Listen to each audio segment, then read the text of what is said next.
তুমি করবা। সূরা তালাকে আল্লাহ বলছেন ফারিকুহুন্না বিল মারুফ আমসিকুহুন্না বিল মারুফ, তাকে রাখলে সুন্দর ব্যবহার দিয়ে রাখবা, আর যদি বিদায় করো সুন্দর ব্যবহার দিয়ে বিদায় করবা। আবার সূরা বাকারার ভিতরে বলছেন মাতাআন বিল মারুফ হাক্কান বিল মারুফ, যা কিছু দিবা সবচেয়ে সুন্দর জিনিসটা দিবা। আল্লাহু আকবার। সবচেয়ে সুন্দর জিনিসটা বিবিকে দিবেন। আপনি খুব দামি কাপড় পরেন, বিবিকে পচা কাপড় পরান, এরকম বেয়াদব আছে না নাই? আপনি খুব লাক্সারি বেডে থাকেন, বিবি থাকে উল্টাপাল্টা জায়গাতে। বিশেষ করে ডাবল বিয়ে যারা করে তারা এই কাজটা করে বেশি। রাসূল বলছেন ডাবল বিয়ে যারা করে আর দুই বিবির মধ্যে সম্মতা রক্ষা করে না, কিয়ামতের ময়দানে এরা এক অঙ্গ হারায়া উঠবে, এক চোখ থাকবে না, এক পা থাকবে না, এক হাত থাকবে না, অর্ধাঙ্গিনী হয়ে কিয়ামতের ময়দানে উঠবে। সাম্যতা করতে হবে। আশরাফ আলী থানভী দুই বিয়ে করে পরে মাপ চাইতে চাইতে ছেড়ে দিবে এক বউকে। শেষে বড় বউ বলল বিয়ে করছো যখন বেটিটা রেখে দাও। তিনার কাছে লোকজন হাদিয়া নিয়ে আসতেন। পৃথিবীর আলেমদের মধ্যে সবচেয়ে বেশি কিতাব যিনি লিখেছেন তিনার নাম কি? অনেক কিতাব তিনি লিখেছেন। আশরাফ আলী থানভী রাহমাতুল্লাহি অনেক কিতাব তিনি লিখেছেন। হাকিমুল উম্মাহ তাকে বলা হতো। তো তিনার কাছে যখন হাদিয়া আসতো তিনি লোকদেরকে বলতেন তোমরা হাদিয়াগুলো নিজেরা ভাগ করে দাও। লোকেরা বলতো হুজুর আপনি ভাগ করেন। কয় না, এই দায়িত্ব আমি নেব না, আমি একটু কম দিব, একটু বেশি দেব। ওই বিবি আল্লাহর কাছে বলবে আল্লাহ আমারে পিটাবে, এটা তোমরাই দাও ভাগ করে। একবার এক লোক দুটা তরমুজ নিয়ে আসছে, বলছে হুজুর এই তরমুজটা বড় বিবিকে আর এই তরমুজটা ছোট বিবিকে দেন। তিনি বলেন আমি পারবো না। কেন? কয় বড় তরমুজটা যদি মিষ্টি বেশি হয় আর আরেকটা যদি মিষ্টি কম হয়, ওই বউ আমাকে বলবে মিষ্টিটা হেরে দিলি কেন। সবখানে ব্যালেন্সের দরকার আছে না নাই? রাসূলের 11 জন বিবি, 11 জন বিবির সাথে দৈনিক তিনি 3 বার দেখা করতেন। কয়বার? 3 বার। এগুলো না জানলে আপনি বিয়ে করবেন না। বিয়ের জ্ঞান বিয়ের আগে জানাটা ফরজ। যেমন নামাজের জ্ঞান নামাজে যাওয়ার আগে ফরজ, মসজিদে যাওয়ার আগে মসজিদের জ্ঞান ফরজ, ব্যবসা করার আগে ব্যবসার জ্ঞান কি ফরজ। তা না হলে আপনি তো ইসলাম অনুযায়ী ব্যবসা করতে পারবেন না। আপনি হারাম ব্যবসা করে বসে থাকবেন। ছেলে যখন বালেগ হয়, বালেগ হওয়ার সাথে সাথে কোন জিনিস তার উপর কর্তব্য হয়ে যায় এটা জানা ফরজ। একটা মেয়ে যখন বালেগা হয় কোন পবিত্রতা তাকে অর্জন করতে হবে এটা জানা কি কথা বল না কেন? কিন্তু আমাদের স্কুলে কি এগুলো শেখানো হয়? আমাদের স্কুলে তো স্যাররাই জানে না, ওরা শিখাবে কি? আমাদের স্কুলগুলোতে তো টিচাররাই জানে না how you going to rectify yourself, কিভাবে আপনি নিজেকে ক্লিন করবেন। এই জন্য কোরআন হাদিসের দরকার আছে না নাই? কবরে যাওয়ার পরে কোন কিতাবটা ফেরেশতারা চিনবে বলেন? কিতাবটার নাম কি? 5টা প্রশ্ন হবে। রাসূল বলছেন, তিরমিজির বর্ণনা, প্রথম প্রশ্ন হবে মার রব্বুক, দ্বিতীয় প্রশ্ন মা দীনুক, তৃতীয় প্রশ্ন মান নবিয়ুক, চতুর্থ প্রশ্ন মানির রাজুল্লাযী বা'আসা ফীকুম, পঞ্চম প্রশ্ন মিন আইনা ওয়াজাদতা হাযা সুয়াল হাযাল জবাব। প্রথম প্রশ্ন তোমার রব কে, দ্বিতীয় প্রশ্ন তোমার দিন কি, তোমার দল কি ছিল। আমাদের দল কি হবে বলেন? আরো জোরে বলেন। আমার বিএনপির ভাইয়েরাও কোরআনকে পছন্দ করেন। আওয়ামী লীগের কিছু অংশ কোরআনকে পছন্দ করত, কিন্তু মাথায় যেটা বসেছিল এটা ছিল কোরআনের দুশমন। কথা কন না কেন? মসজিদ খুলেছে সবচেয়ে বেশি, ইমামদেরকে পিটাইছে সবচেয়ে বেশি। পজিটিভ কাজগুলো করতা, আজকে ইমামরা তোমাদের জন্য মসজিদে মসজিদে দোয়া করত। এখন যদি কোন ইমাম হাসিনার নাম ধরে দোয়া করে আপনারা রাখবেন এটারে? কথা কন না কেন? আর হাসিনা যে কয়দিন ছিল আর কারো দোয়া আপনারা করতে পারেন না।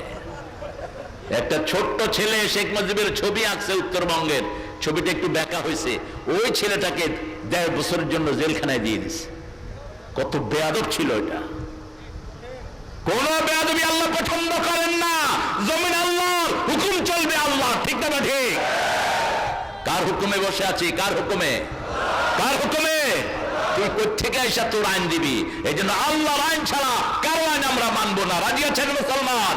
হাত তুলে দেখায় দাও আবার।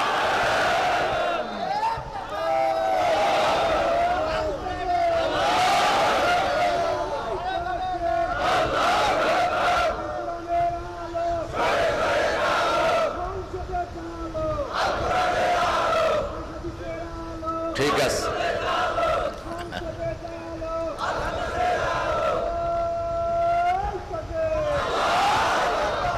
এ কোথায় যাও? এই তুমি কোথায় যাও? এই কোথায় যাও? বাহ, খুতবার সময় রাসূল হাতে মোটা লাঠি রাখতেন, এরকম মোটা লাঠি। এখন হুজুরদের রকেট লঞ্চার রাখা দরকার, কারণ এখন তো লাঠির যুগ নাই। কি রাখা দরকার? Rocket launcher. তোমার মামুন বাড়ি আসছো তুমি, আমি কোরআনের কথা বলবো, তুমি উঠে চলে যাবা, বদদোয়া দিয়ে দেবো, ঘরে চিত হয়ে পড়ে থাকবা 6 মাস, উঠবা না, খবরদার। আল্লাহ বলছেন মানুষকে যখন বলা হয় তোমরা ঈমান আনো, যেমন ঈমান এনেছেন সাহাবায়ে কেরাম। কারা? সাহাবায়ে কেরাম। আহারে, বেলালের মতো গরিব কেউ আছেন এখানে? আছেন কেউ? কিন্তু বেলালের মতো সম্মান এই পৃথিবীতে কেউ আসবে না। রাসূলের পরেই সম্মান আল্লাহ বেলালকে দিয়েছেন, ঠিক না বেটি? কিভাবে দিয়েছেন? রাসূল মেরাজে গেলেন, জান্নাতে ঢুকলেন। বুখারীর বর্ণনা, রাসূল বলছেন আমার মনে হলো আমার আগে আগে বেলাল হাঁটতেছে। রাসূল দুনিয়াতে এসেই বেলালকে ডাকলেন, বেলাল কি আমল তুমি করো? তোমার থেবলানো না, চেহারা সুন্দর নয়, শরীরের রং কুচকুচে কালো, কি আমল তুমি করো? বলছি ইয়া রাসূলুল্লাহ, কি আমল করি জানি না, তবে আমি ওযু করি 2 রাকাত তাহিয়াতুল ওযু নামাজ আমি পড়ে নেই। রাসূল সাল্লাল্লাহু আলাইহি ওয়াসাল্লাম বললেন, বেলাল এই আমল ছেড়ে দিও না, এটার কারণে বেহেশতে গিয়ে আমি কারো পায়ের আওয়াজ শুনি নাই, একমাত্র তোমার পায়ের আওয়াজ শুনেছি।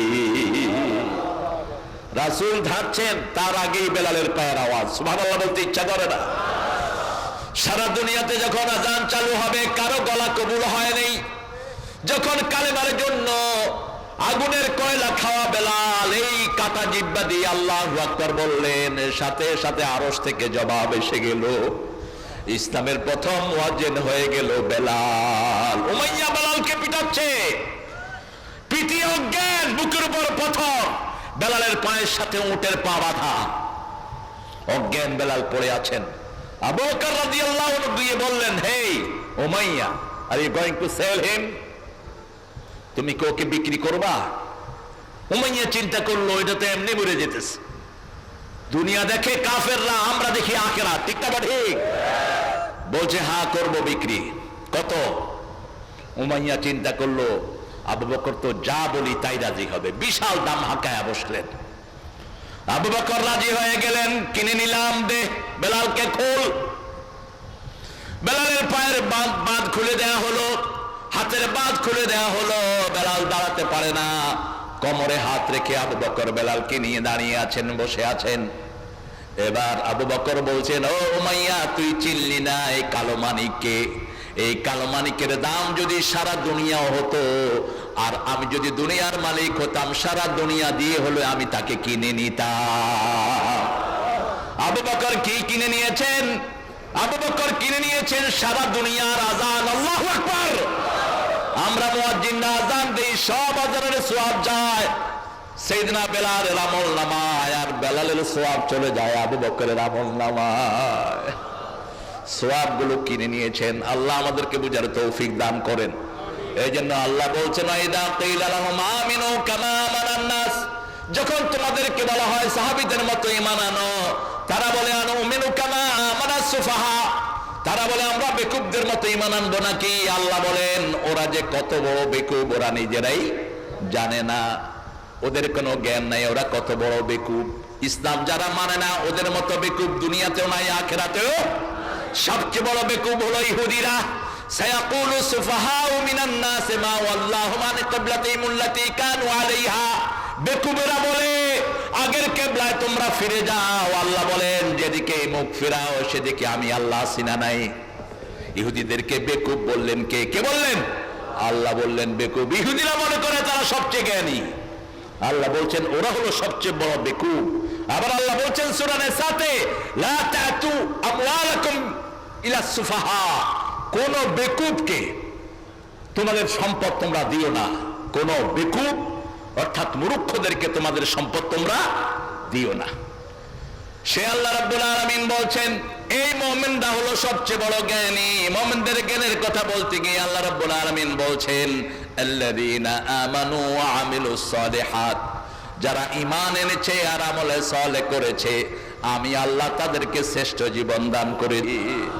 শ্রেষ্ঠ জীবন, যে জীবন দুনিয়াতেও সুন্দর, আখিরাতেও সুন্দর। এখন জ্ঞানের কথা বলতে গিয়ে আল্লাহ বলছেন, ও আল্লামা আদামাল আসমাআ কুল্লাহা সুম্মা আরাদাহুম আলাল মালায়েকা। সব জিনিসের জ্ঞান আমি আদমকে দিলাম, তারপরে আদমকে আমি পেশ করলাম ফেরেশতাদের সামনে। আম্বিউনি বিআসমাই হাউলা, ও ফেরেশতারা এই জিনিসগুলোর নাম তোমরা আমাকে বলে দাও। ফেরেশতারা বললেন, সুবহানাকা লা ইলমা লানা ইল্লা মা আল্লামতানা ইন্নাকা আনতাল আলিমুল। হে আল্লাহ, আপনি যে জ্ঞান আমাদেরকে শিখিয়েছেন সেটা ছাড়া আমাদের কোনো জ্ঞান নাই। আপনি সবচেয়ে বড় বিজ্ঞানময়, আপনি সবচেয়ে বড় জ্ঞানী। এবার আদমকে বললেন, ও আদম তুমি বলে দাও। আদম সবগুলোর নাম একটা একটা করে বলে দিলেন।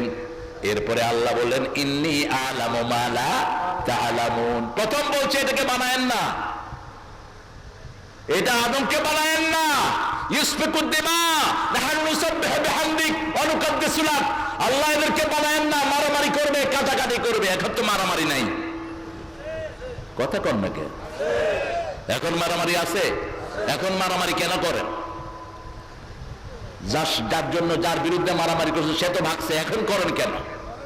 আহারে, এখন বিএনপি আর জামাত লাগছে। দেখেন, জামাত একদিকে, চরমনায় জামাত সহ একটা ঐক্য করার চেষ্টা করছে, আর এদিকে বিএনপি লাগছে উল্টা দিকে।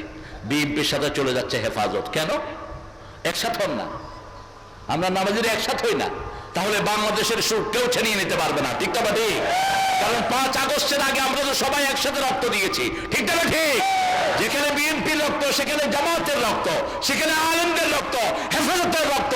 ভুলে যাও কেমনে তোমরা যে রক্ত দিয়েছো। এই জন্য কোন দ্বিমত আমরা চাই না, আমরা চাই ঐক্য। আল্লাহ কি চান?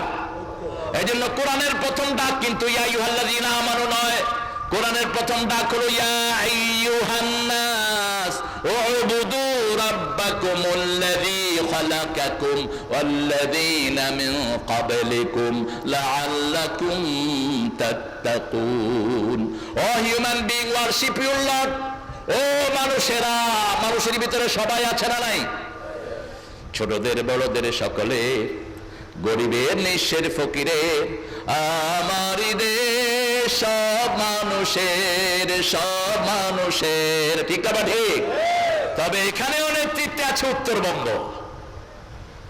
উত্তরবঙ্গ থেকে নেতৃত্ব ছিনিয়ে নিতে পারবে না। খালেদা জিয়া উত্তরবঙ্গেই বড় হয়েছে। ঠিক না ঠিক? আর হাসিনার শ্বশুর বাড়ি কোথায়? আরে কথা কইতে কি লজ্জা লাগে? তো বিগত 49 বছর বাংলাদেশ চালাইছে তো উত্তরবঙ্গই। উত্তরবঙ্গে আগে মঙ্গা ছিল, এখন মঙ্গা দূর করে দিয়েছেন কে? আল্লাহ দূর করে দিয়েছেন। উত্তরবঙ্গের সম্পদ বাড়ছে না কমছে? কেন? উত্তরবঙ্গের লোকেরা অল্পে খুশি হয়। দেখেন না, গাড়ির উপরে উঠলে এক রেট, নিচে থাকলে আরেক রেট। আবার আপনাদেরকে আরেকটা নামেও লোকেরা ডাকে। কি নাম? শব্দটা কিন্তু সুন্দর। মফিজ মানে যিনি নিজেকে সঁপে দেন, সুন্দর নাম। কিন্তু ওরা ভুল নামে, ভুল করে ডাকে আর কি, ভুল করেও সুন্দর নামে ডাকছে। ওই রাসূল সাল্লাল্লাহু আলাইহি ওয়াসাল্লাম একদিন আসতেছিলেন বাসা থেকে বেরিয়ে, দেখে যে এক কাফের ওনাকে নকল করতেছে। উনি কেমনে কথা বলে, কেমনে হাসে। আবু জেহেল, আবু লাহাব সব দাঁড়িয়ে দাঁড়িয়ে দেখতেছে আর হাসতেছে। রাসূলের মুখে কাপড় দিয়ে এক কোনায় দাঁড়িয়ে আছেন। সে দেখাচ্ছে কিভাবে রাসূল হাঁটে, কিভাবে রাসূল সাল্লাল্লাহু আলাইহি ওয়াসাল্লাম কথা বলেন। এরপরে সে চুপ করে আছে। রাসূল পাশ থেকে বললেন, মুহাম্মদ যা বলে সেটাও বলে দাও। লোকটা রাসূলের চোখে চোখ রেখে চিনে ফেললেন ইনি রাসূল সাল্লাল্লাহু। লজ্জিত হয়ে গেলেন। রাসূল যা বলেন তা বলো। রাসূল বললেন, লা ইলাহা ইল্লাল্লাহ, লা ইলাহা ইল্লাল্লাহ মুহাম্মাদুর রাসূলুল্লাহ সাল্লাল্লাহু। লোকটা লজ্জিত হলো, গোপনে গিয়ে রাসূলের কাছে কালেমা পড়ে মুসলমান হয়ে গেলেন। আমরা কাউকে যখন নকল করব, তার ভালো জিনিসটা নকল করব। ঠিক তবে ঠিক, কারো বদনামি করব না, তাহলে ঈমান থাকবে না। রাসূল বলছেন, এই মৌলবি, এই বসো, পেশাব পায়খানা সব বন্ধ, বসো। ঠিক আছে না? আমাকে রাত করাইছেন তো আমিও ধরে রাখবো সবাই। আজকে পারলে ফজর পড়ে যাব নাকি? রাসূল কখনো এই কাজ করেন না, আমিও করব না। রাসূল সাল্লাল্লাহু আলাইহি সাল্লাম কোনদিন এশার পরে বয়ানই করেন নাই, ফজর তো দূরের কথা। এশার পরেই তিনি পরিবারের কাছে চলে যেতেন। 3টা সময় পরিবারকে ডেকে নিতেন, খবর নিতেন, সকালে একবার, দুপুরে একবার, আর রাতে যেই ঘরে এশার পরে থাকতেন ওই ঘরে 11 বিবিকে এনে মিটিং করতেন। সুবহানাল্লাহ বলবেন না? আর আপনারা এত বড় জমিদার হয়েছেন, একবারই খবর রাখতে পারেন না। বউ ফোন করলে বিরক্ত হয়, এরকম পাঠা আছে না নাই? তুই বিয়ে করলি কেন মূর্খ? তোর প্রেফারেন্স সবার আগে থাকবে তোমার বউ। যেই ঘরে বিবির আদর যত বেশি সেই ঘরে বরকত তত বেশি। যেই ঘরে বিবির আদর যত বেশি সেই ঘরের সন্তানরা ভালো হয় তত।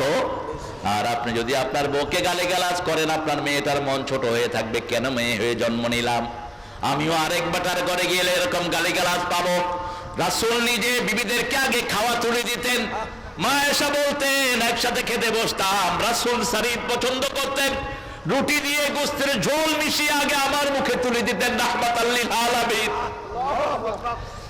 আমি খেয়ে যখন পানি খেতাম, গ্লাসে আমার মুখের ঝুঁটা লাগতো, ওই জায়গায় মুখ লাগিয়ে পানি খেতেন, রাহমাতাল লিল আলামিন। এই জ্ঞানগুলো আমাদেরকে অর্জন করতে হবে। আপনার ঘরকে রহমত দিয়ে ভরেন। আপনার বিবির জন্য আপনি দোয়া করেন। সূরা ফুরকানের 74 নম্বর আয়াতে সন্তানের আগে আল্লাহ বিবির জন্য দোয়া শিখিয়েছেন। কারণ বিবি হতো না, বিবি না হলে সন্তান পেতেন না, ঠিক কিনা? বিবি আগে, তারপরে কি? তারপরে কি? ইসলামী শরীয়ত বলছে তোমার বিবির যদি জীবন মরণাপন্ন হয়, বাচ্চা নিও না, আগে বিবিকে বাঁচাও, আগে বিবিকে বাঁচাও। ইংলিশে বিবিকে বলা হয় বেটার হাফ, ভালো অংশ। কি অংশ? ভালো অংশ, বেটার হাফ। এক্সপাউজ বলা হয়, বেটার হাফ বলা হয়। রাসূল সাল্লাল্লাহু আলাইহি ওয়াসাল্লাম বিবিদেরকে যে কি ভালোবাসতেন। মা সাফিয়া রাদিয়াল্লাহু আনহা বলছেন, রাহিকুল মাখতুম থেকে বলছি, যে আমরা যখন কাঁদতাম আমাদের চোখের পানি মাটিতে পড়ার আগে রাসূলের হাতে পড়তো। সাফিয়া রাদিয়াল্লাহু আনহা বলছেন, আমাকে উম্মে সালমা গালি দিলেন, আমি ইহুদির কন্যা, আমার মন খারাপ, আমাকেও গালি দেওয়া হয়েছে, আমি নাকি ইহুদির দালাল। আরেকজন লোককে বলা হয়েছে ইহুদির দালাল। তো আমাদের হাতে তো অনেক হিন্দু মুসলমান হয়েছে, আলহামদুলিল্লাহ। গত বছরও অনেকজন হিন্দু, আমি সংখ্যা বলবো না, হিন্দু, খ্রিস্টান, বৌদ্ধ, আল্লাহ আমাদের হাতে কালেমা পড়াইছেন। সাইদি সাহেবের হাতে এক অনুষ্ঠানে 30 জনের বেশি কালেমা পড়ে মুসলমান হয়েছে। আপনারা পাবেন ইন্টারনেট খুঁজলে। তা আমরা কাউকে না জেনে কথা বলবো না, এটা কুফরি। এটা কি? তানুন ফিন নাসাব। কোন এলাকা ধরে গালি দিলেন, তোর বাড়ি কোথায়? রংপুর। ও রংপুরের মফিজ, তুই যা। কুফরি করলেন আপনি, খবরদার। মফিজ যদি ভালো অর্থে নেন ভালো, কিন্তু যদি তিরস্কারের অর্থ নেন আপনি গুনাহগার হলেন। আপনি কোন পরিবারকে গালি দিতে পারবেন না। আপনি বলতে পারবেন না ফেরাউনের গোষ্ঠী খারাপ, ওই পরিবারেই বড় হয়েছে সাইয়েদনা মূসা আলাইহিস। আপনি বলতে পারবেন না ইব্রাহিম আলাইহিস সালামের আব্বার গোষ্ঠী খারাপ, ওই পরিবারে বড় হয়েছে ইব্রাহিম আলাইহিস সালাম।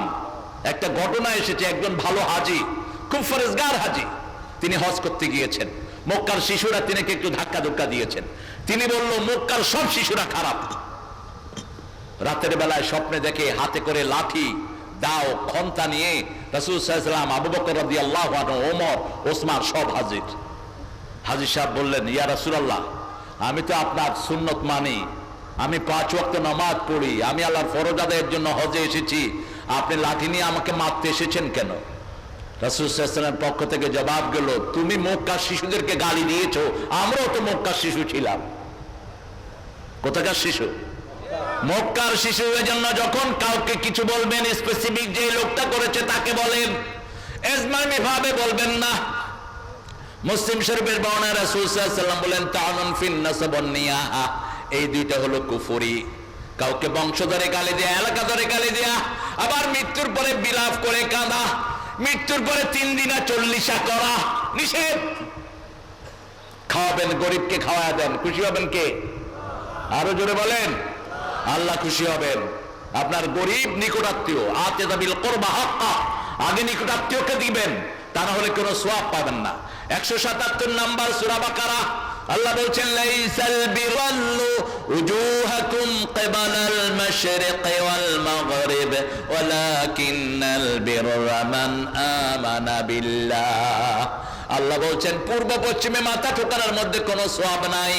আসল সওয়াব হলো আল্লাহর উপর ঈমান, আখিরাতের উপর ঈমান, ফেরেশতার উপর ঈমান, নবীদের উপর ঈমান। এরপরে বলে দেওয়া তাল মালা লা হুব্বিহি যাবিল কুরবা, আল্লাহর ভালোবাসায় নিজের নিকটাত্মীয়কে সম্পদ দিবেন। নিজের আপন ভাই খেতে পায় না, কোথাকার কন্যা তার পিছনে পয়সা ঢালে, এরকম পান্ডা আছে না নাই? নিজের আপন ভাই খেতে পায় না, কোন হুজুরের দরবারে গিয়ে পড়ে থাকে। তোর ভাইকে দেয়া ফরজ, ভাইকে দেয়া কি? জোরে বলেন, ভাইকে দেয়া কি? এটার নাম হলো আরহাম। যারা রেহেমের সম্পর্ক ছিন্ন করে, আল্লাহ বলছেন তারা জান্নাত থেকে বিচ্ছিন্ন হয়ে যাবে। যারা পিতৃ পরিচয়, তাদের পিতামাতার সম্পর্ক, এই সম্পর্ক যারা নষ্ট করে, তারা কখনো জান্নাতে যেতে পুলসিরাতের গোড়ায় বসে থাকবে। এই রেহেম সিলায়ে রেহেম, রেহেম আল্লাহকে বলবে আল্লাহ আপনি আমাকে কি দিয়েছেন? আল্লাহ বলবেন তুমি কি চাও? রেহেম বলবে আল্লাহ আপনার রহমান থেকে আমি রেহেম, আপনি আমাকে দেন। হ্যাঁ, ও আচ্ছা, আবার আসবেন তো? হ্যাঁ, ছুটি দিলাম, বুঝছেন তো কেন আবার আসতে বলেছি? আসলে তো ভালো, আর না আসলে না। আমাদের মুরব্বীদেরকে আমরা শ্রদ্ধা করব, তিনি যেই হোক হোক, তিনি হিন্দু, আমরা তাকে কি করব? এতে রাসূলের শিক্ষা। রাসূল সাল্লাল্লাহু আলাইহি ওয়াসাল্লাম মসজিদ নববী থেকে বেরিয়ে দেখে এক বুড়া মানুষ পানি উঠাচ্ছে। কি উঠাচ্ছে? পানি উঠাচ্ছে, হাত কাঁপছে। রাসূল বললেন এই সরো, তোমার পানিটা আমি তুলে দেই। রাসূলের একার গায়ে 43 জন যুবকের শক্তি ছিল। আরো আস্তে কোন সুবহানাল্লাহ। রাসূলকে এই শক্তি দান করেছেন কে? ওহী বহন করতে পারতেন না যদি এই শক্তি না হতো। পানি উঠিয়ে দিলেন আর বললেন কোথায় নিবা? ওই বাড়িতে রাসূল নিজের ঘাড়ে করে পানি নিয়ে ওই বাড়িতে দিয়ে আসলেন। আমাদের তো জামার ভাঁজি ভাঙে না, কেমনে গরিবের খেদমত করব? রাসূল তাকে জিজ্ঞেস করলেন বাবা, কালকে যদি আবার আপনাকে এই পানি ভরতে বলে, আমি এই মসজিদের পাশে থাকি, আমাকে ডাক দিয়ে আনবেন, আমি আপনার পানি ভরে বাড়ি পৌঁছে দেব। জিজ্ঞেস করলেন আপনাকে পানি ভরতে হয় কেন? ওই লোকটি জবাব দিল আমি যৌবন বয়সে ইহুদির বাড়িতে এসেছি, সেই থেকে প্রতি রাতে আমি পানি ভরে আনি। এখন আমি বৃদ্ধ হয়েছি, তারপরে ইহুদি আমাকে ছুটি দিচ্ছে না। রাসূল সাল্লাল্লাহু আলাইহি ওয়াসাল্লাম বললেন কি দিলে আপনার ইহুদি আপনাকে নাজাত করে দেবে জিজ্ঞেস করেন। কিছু টাকার কথা বললেন। কিছুদিন পরে টাকা দিয়ে ওই লোকটাকে রাসূল ছাড়িয়ে আনলেন।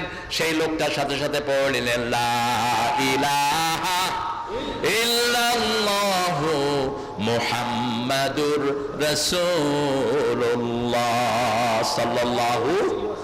এই জন্য আল্লাহ বলছে ওয়াইদা লাকুল্লাযিনা আমানু ক্বালু আমান্না, যখন মুমিনদের সাথে মোলাকাত করে তখন কাফেররা বলে, মুনাফিকরা বলে আমরাও ঈমান এনেছি, কিন্তু মসজিদে তাদেরকে দেখা যায় না। ঠিক না? ঠিক। আচ্ছা বলেন তো, মসজিদে যদি না দেখা যায় কি মুমিন? কথা কন না কেন? মসজিদে না গেলে মুমিন হওয়া যায় না। রাসূল বলছেন যারা 5 ওয়াক্ত নামাজে মসজিদে যায় ফাস্তাশহাদু বিল ঈমান, তাদেরকে ঈমানের সার্টিফিকেট দিয়ে দাও। আরো আসতে বলেন সুবহানাল্লাহ। আবার রাসূল বলেছেন যারা মসজিদে যাওয়ার জন্য ওযু করে, কি করে? ওযু করে। ওযুর প্রথম পানি যখন হাতে লাগায় হাতের গুনাহগুলো ঝরে যায়। যখন কুলি করে মুখের গুনাহ ঝরে যায়। যখন মুখ ধোয় মুখের গুনাহ ঝরে যায়। যখন পা ধোয় পায়ের গুনাহ ঝরে যায়। মাথা মসক করে মাথার গুনাহ ঝরে যায়। আর যখনই ঘর থেকে বের হয় তার গুনাহগুলো সব সম্পূর্ণ মাফ হয়ে যায়। এখন সে মসজিদের দিকে আগায় আর জান্নাত তার দিকে আগাতে থাকে। 5 ওয়াক্ত নামাজে যারা জামাতে হাজির হয় রাসূল বলেছেন আল্লাহ তাদের জন্য জান্নাতটাকে সাজায়া দেয়। যাবেন তো 5 ওয়াক্ত মসজিদে? মুমিনদেরকে যখন বলা হয় ওয়াইদা কিলা লাকুল্লাযিনা আমানু, কাফিররা যখন মুমিনদের সাথে মোলাকাত করে তারা বলে আমান্না, আমরা ঈমান এনেছি। ওয়াইদা খালাউ ইলা শায়াতিনহিম, যখন শয়তানদের সাথে গোপনে মিলিত হয় ওরা করে খেলাওয়াত, আমরা করি মুলাকাত। আল্লাহ পছন্দ করে মোলাকাত, মৃত্যুর সাথে আমাদের কি হবে? মোলাকাত হয়ে যাবে। সূরা জুমায় আল্লাহ বলছেন, কুল ইন্নাল মাউতাল্লাযী তাফিররুনা মিনহু ফাইন্নাহু মুলাকীকুম, যে মৃত্যু থেকে তোমরা পালিয়ে বেড়াও সেই মৃত্যুর সাথে তোমার মোলাকাত হবে। কি হবে? মোলাকাত সামনে হয় না পিছনে হয়? সামনে হয়। তৈরি থাকেন মৃত্যুর জন্য, যে কোনো সময় মৃত্যু আসতে পারে। এই জন্য এক ওয়াক্ত নামাজ ছাড়া কোনোভাবেই জায়েজ নাই, হারাম হারাম হারাম। আপনি এশা পড়লেন না, কি করে ঘুমিয়ে থাকো এশা করে কাজা, এমন তো হতে পারে ফজরে জানাজা। কি করে ঘুমিয়ে থাকো ফজর করে কাজা, এমন তো হতে পারে জোহরে জানাজা। রাসূল একটা দোয়া পড়তেন, এই দোয়াটা আমাদের কোনো মসজিদে আমি পাইনি। রাসূল প্রত্যেক জামাতে দাঁড়ায় একটা হাদিস পড়তেন, সল্লু সালাতাল ওয়াদা, তোমরা বিদায়ী নামাজ পড়ো। কি নামাজ? বিদায়ী নামাজ। আপনার যদি মনে হয় এই এশার নামাজ আপনার জীবনের শেষ নামাজ, আপনার দোয়াগুলো সুন্দর হবে, রুকুগুলো সুন্দর হবে, কিয়াম সুন্দর হবে, ঠিক না বা ঠিক? আপনার নামাজ হবে মনের মতো নামাজ। এই জন্য রাসূল সাল্লাল্লাহু আলাইহি ওয়াসাল্লাম বলতেন, আমাল লিদ-দুনিয়া কান্নাকা তাইশু বাদা, আমাল লিআখিরাতিকা কান্নাকা তামুতু গাদা। দুনিয়ার জন্য কাজ করো যেমন তুমি চিরস্থায়ী বেঁচে থাকবা। একটা ঘর বানাবেন, আপনি থাকতে পারবেন, আপনার ছেলে থাকতে পারে, নাতিও যেন থাকতে পারে, সবকিছু ভালো দিবেন। একটা রাস্তা বানাবেন, ভালো বানাবেন। কিন্তু আমাদের দেশে কি সেটা হয়? রাস্তা একটা বানায়, এক সিজন যাওয়ার পরে রাস্তা শেষ, ঠিক না বা ঠিক? কেন এই রাস্তার এই দশা কেন? কন্ট্রাক্টরে খাইছে অর্ধেক, নেতারা খাইছে অর্ধেক, বাকি অর্ধেক দিয়ে কোনো মতে লেফট দিছে, একটা বৃষ্টি আসার পরে রাস্তা শেষ। আল্লাহ রাব্বুল আলামিন সেজন্য বলছেন, যখন মুমিনদের সাথে কেউ মোলাকাত করে তারা বলে আমরা ঈমান এনেছি, আর যখন গোপনে কাফেররা একত্রিত হয় তারা বলে মুমিনদের সাথে একটু ঠাট্টা করছি। গাজার সাথে ঠাট্টা করছে ইহুদির বাচ্চারা। সেই দিন বেশি দূরে নয়, সারা পৃথিবীর যেখানেই তোমরা লুকাও, গাছের পিছনে লুকালেও গাছ বলবে আমার পিছনে ইহুদি, ধর এবং মার, ধর এবং মার, ইল্লাল গারকাদ ফাইন্নাহু শাজারাতুল ইয়াহুদ। কিন্তু একটা গাছ, সেটা হলো ইহুদিদের গাছ, সেটার নাম হলো গারকাদ। কি নাম? গারকাদ। ওই গাছটা ছিল মসজিদ নববীর পিছনে। এই জন্য ওখানে রাসূল বললেন, কাত্তাউল গারকাদ ওয়া দাফিনু মাউতাকুম বিল গারকাদ, যেটাকে আমরা জান্নাতুল বাকি বলি, এটার নাম হলো বাকিউল গারকাদ। বাকিউল গারকাদ, গারকাদ গাছগুলো সেখানে বেশি ছিল। রাসূল বলছেন এগুলো কাটো আর এখানে মুমিনদেরকে মাটি দাও। রাসূল দোয়াও করেছেন, হে আল্লাহ আগফির মাইয়াতুন ফিল গারকাদ, গারকাদের যারা মারা যায় এদেরকে আপনি মাফ করে দেন। এজন্য আবু বকর ওমর ফারুক দোয়া করতেন, ওয়ারযুকনা শাহাদাতান ফি সাবিলিক ওয়াজআল মাউতি ফি বিলাদি রাসূলিক। হে আল্লাহ আপনার রাস্তায় আমাকে শহীদ করেন, আর যেই জায়গায় আপনার নবী ঘুমিয়ে আছেন সেই জায়গায় আমার কবরের ব্যবস্থা করে দেয়। মদিনাতে মরতে চাইবেন, কোথায়? মদিনায়। মদিনার জন্য দোয়া করেছেন রাহমাতাল লিল আলামিন। আর মক্কাকে বরকতময় করেছেন কে? মক্কার জন্য দোয়া করেছেন ইব্রাহিম আলাইহিস সালাম, ওয়াজআল হাযাল বালাদা আমিনা ওয়ারযুক আহলাহু মিনাস সামারাত। এই শহরকে নিরাপত্তা দিয়ে আপনি ভরপুর করে দেন, এদেরকে ফল পাকড়া দিয়ে খাওয়ান। মক্কা শরীফে কোনো ফল হয় না, কিন্তু সারা বছর সেখানে সব ফল আছে না নাই? সাইয়েদনা ইব্রাহিম আলাইহিস সালামের দোয়া। এরপরে আল্লাহ বলেন, আল্লাহু ইয়াস্তাহজিউ বিহিম ওয়া ইয়ামুদ্দুহুম ফি তুগয়ানিহিম ইয়ামাহুন। আল্লাহ রাব্বুল আলামিন বলছেন, মুমিনরা মন খারাপ করো না, কাফেরদেরকে ঠাট্টার পাত্র বানিয়ে দিবেন কে? এর চেয়ে বড় ঠাট্টা কি হতে পারে? একজন লোক মারা যায়, একটা লোক ইন্না লিল্লাহ পড়ে না। একটা লোক মারা যায়, নিচে দিয়ে কিছু লোকে লেখে আরেকটা উইকেটের পতন। কিরে উইকেটের পতন? না, কারো মৃত্যুতে আলহামদুলিল্লাহ পড়বেন না, খবরদার, নিষেধ। কারো মৃত্যুতে না। রাসূল সাল্লাল্লাহু আলাইহি ওয়াসাল্লাম মসজিদে নববীতে বসা, একটা লাশ যাচ্ছে, রাসূল সাল্লাল্লাহু আলাইহি ওয়াসাল্লাম দাঁড়িয়ে গেলেন। সাহাবায়ে কেরাম বলেন, ইয়া রাসূলুল্লাহ হাযা মাইতাতুল ইয়াহুদ, this is the dead body of Jewish person. এটা একজন ইহুদির লাশ। রাসূল সাল্লাল্লাহু আলাইহি ওয়াসাল্লাম বলেন, হোক সে ইহুদি, সে মানুষ, সে কি? কথা বলেন না কেন? সে মানুষ, তার জন্য সম্মান প্রদর্শন করলাম। কারো মৃত্যুতে আপনি খুশি হবেন না, আলহামদুলিল্লাহ বলবেন না, কারণ প্রত্যেক মৃত্যুই কারো না কারোর জন্য বেদনার ঠিক। এই জন্য আপনি তার বেদনায় অন্তত অনুকম্পা পেশ করেন। সে কুফরের উপর মারা গেছে, তার হিসাবটা আল্লাহর কাছে। কার কাছে? আল্লাহর কাছে। কিন্তু আপনি বারদিকটা হাতে তুলে নিয়েন না। একজন লোক যখন মারা যায় তার জন্য অনেকে ব্যথা বেদনা বিধুর হয়, আপনি সেখানে হাসতেছেন, এটা কোনোভাবেই গ্রহণযোগ্য না। রাসূলুল্লাহ এটা করেন নাই। একজন ইহুদির লাশকেও সম্মান প্রদর্শন করেছেন রাহমাতাল লিল। আল্লাহু ইস্তাহজিউ বিহিম ওয়া ইয়ামুদ্দুহুম ফি তুগয়ানিহিম ইয়ামাহুন উলাইকা আল্লাযীনা ইশতারাউ আদ-দালালাতা বিল হুদা ফামা রাবিহাত তিজারাতুহুম ওয়া মা কানু মুহতাদিন। আপনারা যে ব্যবসা করেছেন, আল্লাহর সাথে যারা ব্যবসা করে তাদের ব্যবসায় বরকত দান করে দেন কে? যেমন আল্লাহর রাস্তায় কেউ দান করলেন, আল্লাহ বলছেন আমার রাস্তায় 1 টাকা দান করলো, অন্য আমলের সওয়াব আমি 10 গুণ বাড়াই। কিন্তু কেউ যদি টাকা দেয়, টাকা কামাই করতে কষ্ট আছে না নাই? ভিক্ষুক যে টাকা কামাই করে তারও কষ্ট আছে না নাই? এই যে মাস্টার সাহেব, আপনি কোথায় যাচ্ছেন? মাস্টার সাহেব সাগরের বাপ, টুটুলা সাগরের বাপ, ভালো নাম আছে। ব্যাগ নিয়ে ছেলেরা আপনাদের মধ্যে যাবে। আমি চাইবো প্রত্যেক ভাই অন্তত মিনিমাম 10 টাকা দিবেন।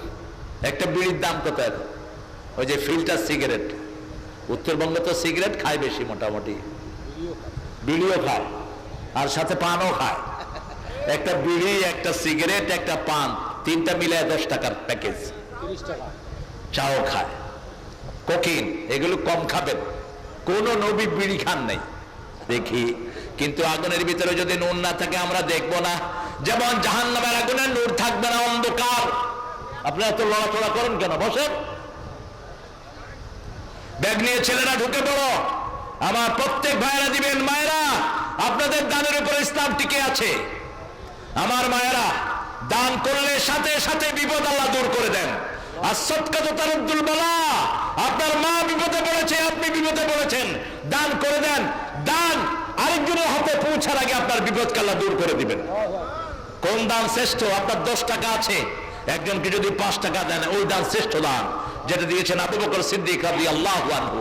সেজন্য দান যেখানে, আল্লাহ বলছেন আল্লাযীনা ইউনফিকুনা ফি সাবিলিল্লাহি কামাসালি হাববাতিন আনবাতাত 7 সানাবিল ফি কুল্লি সুমবুলাতিন মিয়াতু হাব্বা ওয়াল্লাহু ইউদাঈফু লিমান ইয়াশা ওয়াল্লাহু ওয়াসিউন আলীম। আল্লাহ রাব্বুল আলামিন বলছেন, আল্লাহর রাস্তায় যারা দান করে তাদের দানটা হলো ওই বীজের মতো। একটা ধান রোপণ করলে আপনার গুনবেন, আপনার যখন একটা ধান রোপণ করেন, ধান থেকে কয়টা ডালা বের হয় জানেই না, কারণ কোনো হিসাব তো করেন নেই। বহু না, আল্লাহ বলে দিচ্ছেন একটা ধান থেকে 7টা ডালা বের হয়। কয়টা? 7টা। প্রত্যেকটা ডালাতে আবার 100টা ধান হয়। তাহলে একটা ধান থেকে কয়শো ধান হলো? 700। আপনি যদি ধান রাখতে চান, ওই সুম্বুলের ভিতরে রাখবেন, ধানের খোসার ভিতরে রাখবেন, তাহলে ধানটা বছরকে বছর ভালো থাকবে। যেমন ইউসুফ আলাইহিস সালাম যখন মিশরের অর্থমন্ত্রী হলেন, সারা দুনিয়ার অর্থমন্ত্রী হলেন, তখন তিনাকে আল্লাহ বলছেন তুমি সুম্বুলা সহ রেখে দাও। জি হ্যাঁ, উঠলে দাবি দেব। প্রিয় ভাইয়ারা, বসে যান। উঠবো না। আপনি উঠলেন কেন? এই পয়সার কথা বললে উঠে যায়। এই মাদ্রাসা তো আপনাদের কারণে টিকে আছে। এই মাদ্রাসাগুলো না থাকলে আপনাদের মসজিদগুলো বন্ধ হয়ে যেত, আপনাদের বিয়ে পড়ানো বন্ধ হয়ে যেত, এখান থেকে আপনারা কাজই পেতেন না। এক একটা মাদ্রাসা কত রেজাল্ট আমাদেরকে দেয়। এই মাদ্রাসার কারণেই আমাদের এলাকা বিপদ মুক্ত হচ্ছে, করোনা মুক্ত বাংলাদেশ হয়েছে হাফেজদের কারণে, ঠিক কিনা? যখন করোনা খুব বাড়লো, হাসিনা বলল হেফজখানা খুলে দাও। হাসিনার 2টা উদ্দেশ্য ছিল, মরলে হুজুররা মরুক, অথবা হুজুরদেরকে টেস্ট করা। যখনই হেফজখানা খুলে দিল, এরা রাত 3টার সময় উঠে পড়া শুরু করে। 3টা থেকে 9টা পর্যন্ত বাচ্চারা পড়ে। এই সময় সবচেয়ে বেশি রহমতের সময়, বরকতের সময়। যখন হেফজখানার বাচ্চারা পড়া শুরু করলো, আস্তে আস্তে মসজিদ খুলে দিল। বাংলাদেশ থেকে করোনা চিরতরে বিদায় নিল, ঠিক না? ঠিক। যারা ভ্যাকসিন দিয়েছেন তারা এখন রোগী হচ্ছেন। ভ্যাকসিনের ভিতরে রোগ ছিল, এখন ডাক্তাররা বলছে হঠাৎ করে রক্ত জমাট হয়ে যাচ্ছে, হঠাৎ করে এই যে গুনগুনিয়া চিকনগুনিয়া রোগ হচ্ছে, এই সব ওটার এফেক্ট। এই জন্য যারা ভ্যাকসিন দেননি তারাই ভালো আছেন, তারা আল্লাহর ভ্যাকসিনের মধ্যে আছেন, আলহামদুলিল্লাহ বলে। আল্লাহ বলছেন ফালাম্মা আদাত মা হাওলাহু যাহাবাল্লাহু বিনূরিহিম, যখন কেউ আল্লাহর উপর ঈমান আনে আল্লাহ তাদেরকে নূরের ভিতরে রেখে দেন।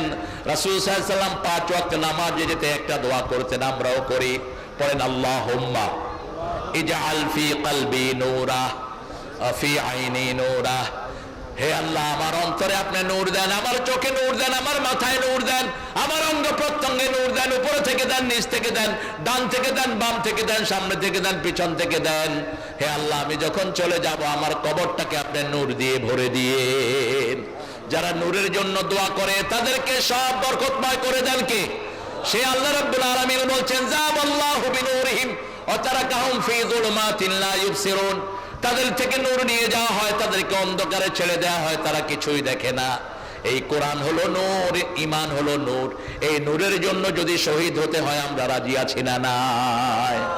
হে আমার প্রিয় ভাইরা, আজকে যদি কোরআনের জন্য ডাক আসে দলমত নির্বিশেষে আপনারা জান দেওয়ার জন্য তৈরি আছেন তো?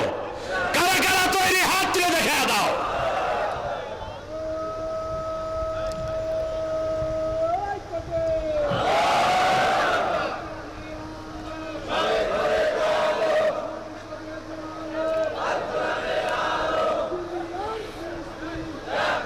আপনাদের আওয়াজে আমি খুশি না, আরো জোরে দেন আওয়াজ।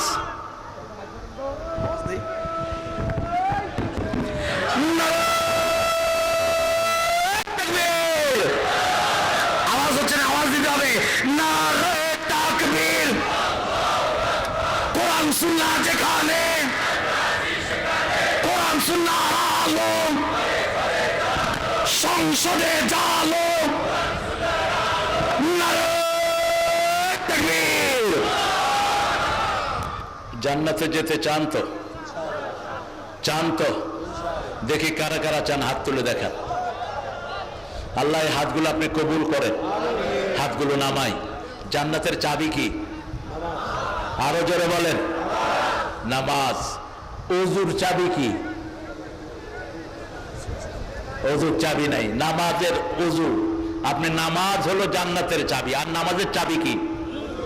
নামাজের চাবি কি? ওযু। ওযু যারা সুন্দর করে করে, যতটুকু ওযুর পানি পৌঁছে এই সব জায়গা কিয়ামতে সূর্যের আলোর চেয়ে বেশি আলোকিত হয়ে যাবে। সাইয়েদনা আবু হুরায়রা যখন এই হাদিসটা জানলেন তিনি বগল ধুইতেন। রাসূল সাল্লাল্লাহু আলাইহি ওয়াসাল্লাম বলেন ফালিয়াজদাদু কুরুরাহুম, তোমরা তোমাদের ওযুর চাকচিক্য বাড়াও। ওযু করে কখনো মুছবেন না। নবী সাল্লাল্লাহু আলাইহি ওয়াসাল্লাম কখনো ওযু করে মুছতেন না। যতক্ষণ ওযুর পানি গায়ে থাকে গুনাহ ঝরতে থাকে। মুসলিম শরীফের বর্ণনা, রাসূল সাল্লাল্লাহু আলাইহি ওয়াসাল্লাম বলছেন যখন শেষ ফোঁটাটা ঝরে যায়, আখিরি কাতরিল মা, শেষ গুনাহটা আপনার শেষ ওযুর পানির সাথে নিচে পড়ে যায়। এজন্য যখনই মন খারাপ হবে কি করবেন? আরো জোরে বলেন। যখন গুনাহ হয়ে গেল কি করবেন? ওযু করবেন। ওযু করলেই গুনাহ মাফ করে দেন কে? যখনই কোনো গুনাহ করে ফেললেন, এক সাহাবী রাস্তা দিয়ে হাঁটছেন, দেখলেন একজন মেয়ে হাঁটতেছেন, তিনি ওই মেয়েকে গিয়ে চুমু দিয়ে ফেললেন। কথা বলবো না, এখন বিরাট অপরাধ। রাসূলের কাছে এসে গোপনে বলছেন ইয়া রাসূলুল্লাহ, আমি তো এই অপরাধ করে ফেলেছি। রাসূল সাল্লাল্লাহু আলাইহি ওয়াসাল্লাম কি বলবেন? রাসূল বলছেন তুমি সালাত আদায় করো। সালাত আদায়ের পরে রাসূল সাল্লাল্লাহু আলাইহি ওয়াসাল্লাম তাকে ডাকলেন, ওই লোকটা কোথায়? ইন্নাল হাসানাতি ইউযহিবনাস সাইয়্যাত। যখন কেউ কোনো গুনার পরে ভালো কাজ করে তার গুনাহটা দূর করে দেন কে? আল্লাহ দূর করে দেন। রাসূল সাল্লাল্লাহু আলাইহি ওয়াসাল্লামের কাছে ওহী নাযিল হলো, ইযা ফাআলু ফাহিশাতান আও যালামু আনফুসাহুম যাকারুল্লাহা ফাস্তাগফিরু লিযুনুবিহিম ওয়া মান ইয়াগফিরুয যুনুবা ইল্লাল্লাহ ওয়া লাম ইউসিররু আলা মা ফাআলু ওয়া হুম ইয়ালামুন। আল্লাহ রাব্বুল আলামিন বলছেন ইযা ফাআলু ফাহিশাতান আও যালামু আনফুসাহুম, যখন কেউ কোনো ফাহিশা কাজ করে অথবা নফসের উপরে জুলুম করে, যাকারুল্লাহ, সাথে সাথে জিকির করবে কার? সাথে সাথে পড়েন লা ইলাহা, লা ইলাহা ইল্লাল্লাহ, সুবহানাল্লাহ, আলহামদুলিল্লাহ, আল্লাহু আকবার, লা ইলাহা। বাবাজি উঠছেন কেন? আসেন, আপনাদের কষ্ট হচ্ছে না? আমি মোনাজাত করে দেব, কিন্তু না কি মনে করেন আপনারা? বসেন, যারা হাঁটছেন বসে যান, আর যারা কালেকশনে ব্যস্ত আছেন, তুমি আবার 5 পাস না, তুমি এখানে উঠো কেন? 5 ক্লাসের জন্য মেট্রিক পাস করতে পারে না এই ছেলেটা। আল্লাহ কবুল করো। আমার হাতে দিলে তো একটু বেশি অঙ্কে দিবে ইনশাআল্লাহ। বড় করে দাও। কত দিলে খুশি হও বলো? ওর কিন্তু পয়সা আছে, 5,000। আচ্ছা দাও, ঠিক আছে, এখন দাও, যা দাও। আপাতত 1,000 টাকা দিলাম, কালকে 4,000 টাকা দিয়ে যাবো। আলহামদুলিল্লাহ। আল্লাহ আমার এই ভাইটাকে আপনি কবুল করেন, সাহাবীদের সাথে জান্নাতে যাওয়ার ব্যবস্থা আপনি করে দেন।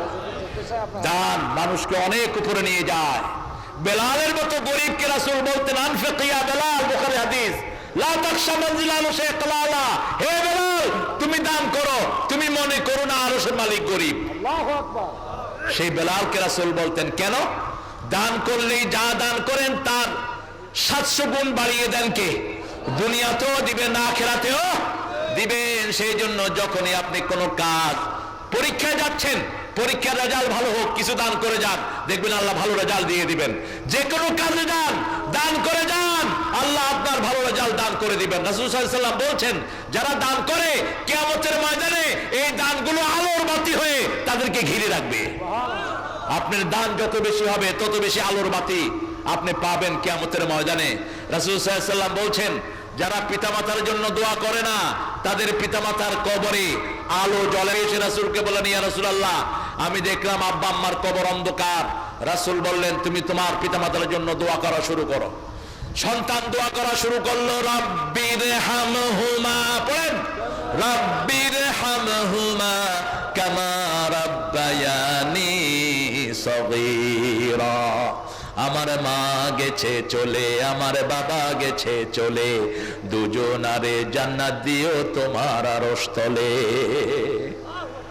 মা বাবা, রাসূল মা বাবার কথা বলেই কাঁদতেন, অঝরে কাঁদতেন, রাহমাতাল লিল আলামিন। পিতামাতার জন্য দোয়া করবেন।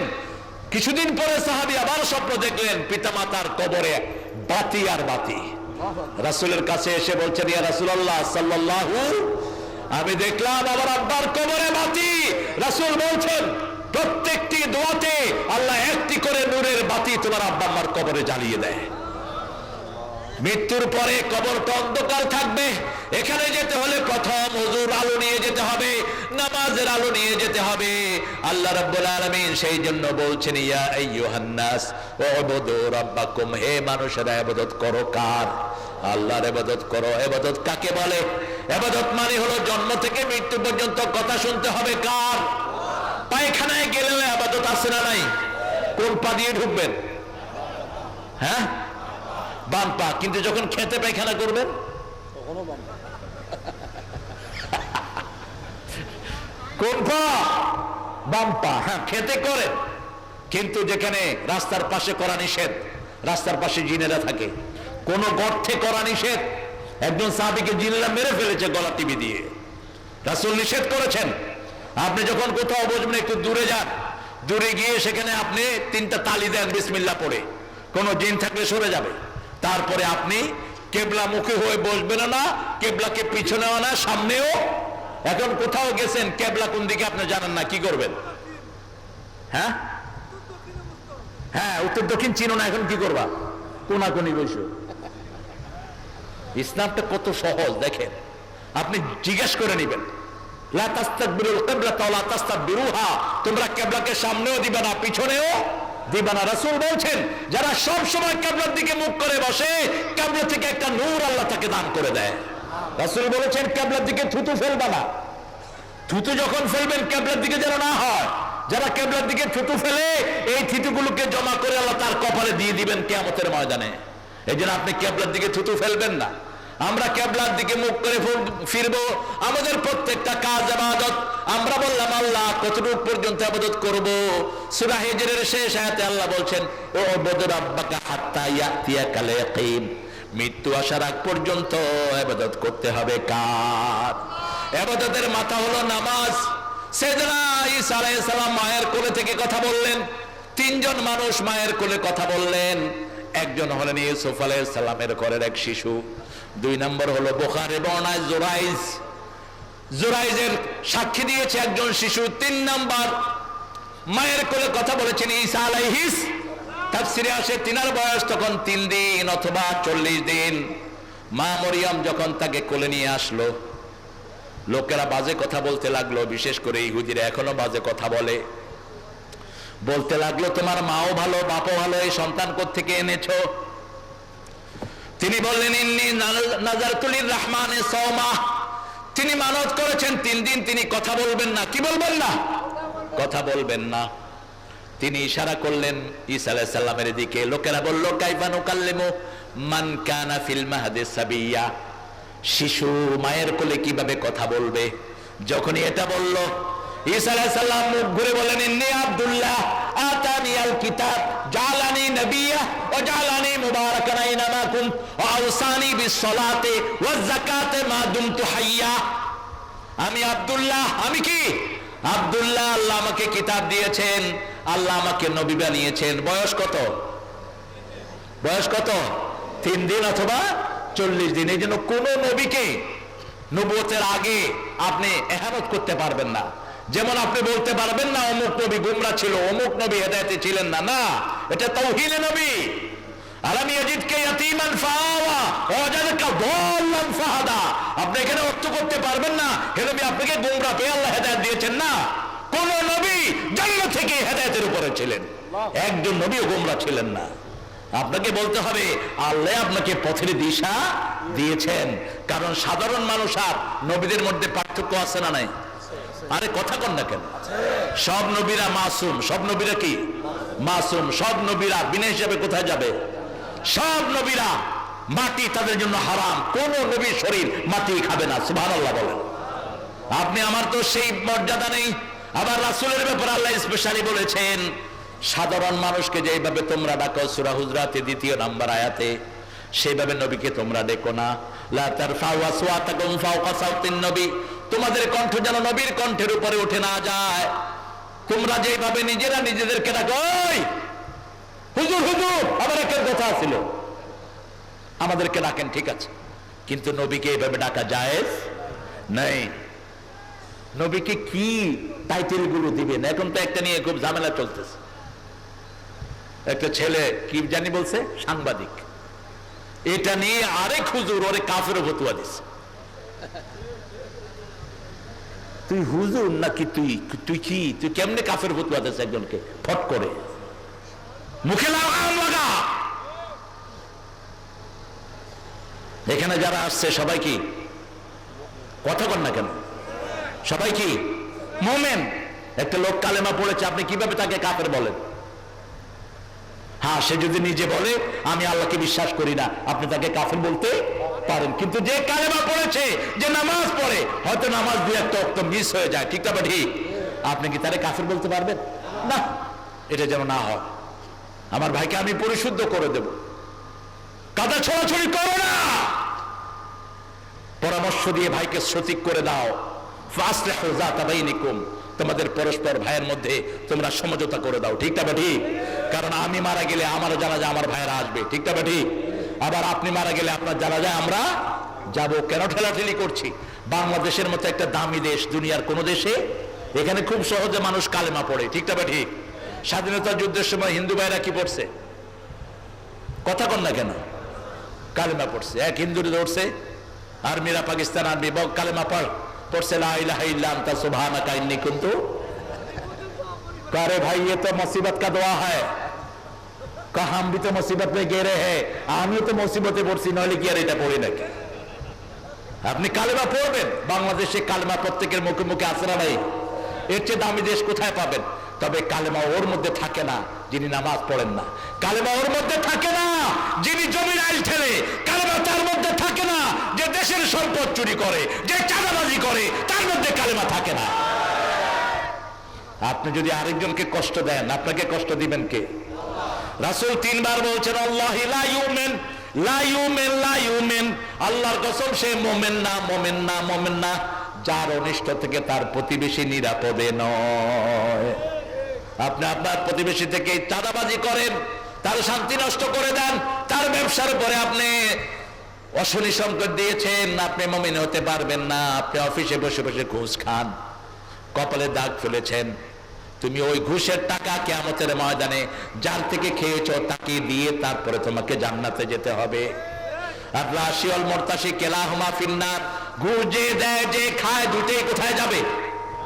কিন্তু আমরা অসহায়, আমাদের গরিব লোকগুলো অসহায়, ঠিক না ঠিক?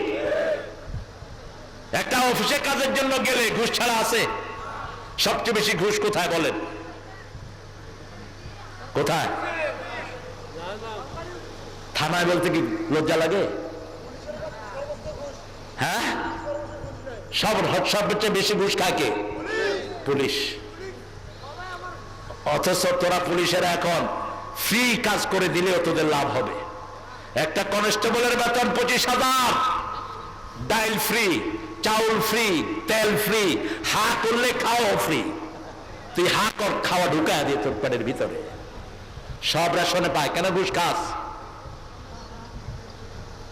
ঘুষ খায় অফিসে, সরকারি অফিসের বিভিন্ন কর্মকর্তারা, জমি ভূমি অফিসে ঘুষ সবচেয়ে বেশি। হসপিটালগুলোতে জায়গা পাওয়া যায় না, সরকারি হসপিটাল, ঘুষ আর ঘুষ।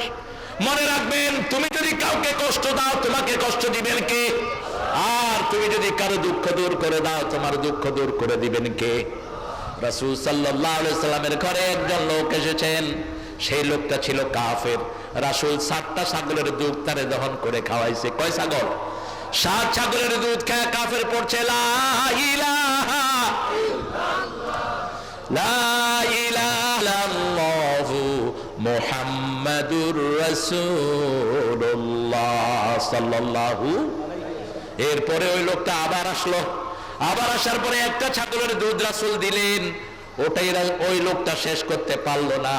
রাসূল বললেন, কাফের খায় 7 পেটে, মুমিন খায় 1 পেটে। মুমিনের বাকি পেটগুলো রহমত দিয়ে ভরে দেন কে? এই জন্য ইবাদত মানে হলো মানুষকে নিয়ে খাওয়া, ইবাদত মানে হলো নিজে না খেয়ে আরেকজনের মুখে খাবার তুলে দেয়া, ইবাদত মানে হলো আরেকজন ভাইয়ের শান্তি দেখা, নিজের কষ্টে পড়া, নিজে কষ্ট করে আরেকজন ভাইকে শান্তি দিলে আপনার দুঃখগুলো দূর করে দিবেন কে? রাসূল সাল্লাল্লাহু আলাইহি ওয়াসাল্লামের ঘরে এক লোক এসেছেন। রাসূল ভোজন রসিক ছিলেন, খুব সুন্দর রাঁধতে পারতেন, রাহমাতাল লিল, মানুষকে খাওয়াতেন। শীতকালে একটা হালুয়া খাওয়াতেন রাসূল, সেটা বানাতেন খেজুর, মধু আর হলো মাখন দিয়ে। এটা খাবেন, শীতের কাপড় আর গায়ে লাগবে না। রাসূল সাল্লাল্লাহু আলাইহি ওয়াসাল্লাম খেতেন। তরমুজ খেতেন, তরমুজের সাথে একটু আদা খেতেন, রাহমাতাল লিল, পেটটা পরিষ্কার হয়ে যায়। বিত্তিক মাছ জানজাবিল মিলিয়ে খেতেন, খেজুরের সাথে ক্ষীরা খেতেন অথবা শশা খেতেন, রাহমাতাল লিল, এভাবে মিলিয়ে খেতেন, রাহমাতাল লিল আলামিন।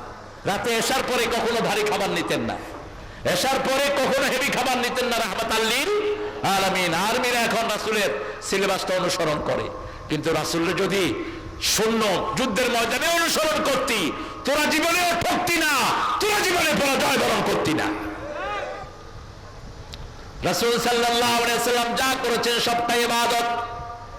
ইবাদতের একটাই মডেল ছিল হলো রাহমাতাল লিল, সিরাতুল মুস্তাকিমের একটাই মডেল, সেটা হলো রাহমাতাল লিল আলামিন। আল্লাহ বলেন, আনি'বুদুনি হাদা সিরাতুল মুস্তাকিম, আমার ইবাদত করো, সিরাতুল মুস্তাকিম দিয়ে দেব। আমরা বললাম সিরাতুল মুস্তাকিম কি? আল্লাহ বলছেন ইয়াসিন, পড়েন, ওয়াল কুরআনিল হাকীম ইন্নাকা লামিনাল মুরসালিন আলা সিরাতিম মুস্তাকিম। কে বলছেন? ইয়াসিন। আল্লাহ বলছেন ওয়াল কুরআনিল হাকীম, বিজ্ঞানে ভরা কোরআনের কসম, ইন্নাকা লামিনাল মুরসালিন, আপনি প্রেরিত রাসূলদের একজন, সিরাতুল মুস্তাকিম, আপনার অন্য নাম হলো সিরাতাল মুস্তাকিম। 5 ওয়াক্ত নামাজে একটাই দোয়া করি, ইহদিনাস সিরাতাল মুস্তাকিম, একটাই দোয়া আল্লাহর কাছে করি, হে আল্লাহ সিরাতুল মুস্তাকিম দান করেন। আমরা বললাম কিভাবে সিরাতুল মুস্তাকিম দিবেন? সূরা আল ইমরানের 102 নম্বর আয়াতে আল্লাহ বলছেন, ওয়ামাইয়াতাসিম বিল্লাহি ফাকাদ হুদিয়া ইলা সিরাতিন মুস্তাকিম। যে আমি আল্লাহকে মজবুত করে ধরে, আমি আল্লাহ নিজে তাকে সিরাতুল মুস্তাকিম উপহার দিয়ে দেই। একটা লোক এসেছে একটা জায়গাতে, আচ্ছা কত বিনয়ী মানুষ, আল্লাহ কবুল করুক। দেখছেন কত সুন্দর মানুষ, এটাই হলো আদব, এটা একটা কোরআনের ক্লাস, ঠিক না ঠিক? আমরা সবাই ছাত্র, আমরা সবাই কি ছাত্র। আমি যে আপনাদের চেয়ে খুব বেশি জানি তা না, একসাথেই আমরা জিকির করছি। আমি যেটা আপনাদেরকে জিজ্ঞেস করতেছি, আপনারা সহযোগিতা করছেন, এভাবে আমরা একটা জিনিসকে সুন্দর করব। এলেম বহস মাল বতে যারা, ফার্সিতে একটা কথা আছে, এলেম যত আলোচনা করবেন তত এলেম বাড়িয়ে দিবেন কে? আর যত ব্যবসা করবেন তত পয়সা বাড়িয়ে দিবেন কে? আল্লাহ বাড়িয়ে দিবেন। রাসূল সাল্লাল্লাহু আলাইহি ওয়াসাল্লাম যখনই কোথায় যেতেন, ওখানের শিশুদের খবর নিতেন, ওখানের মুরব্বীদের খবর নিতেন, ওখানের সব পরিবারের খবর নিতেন।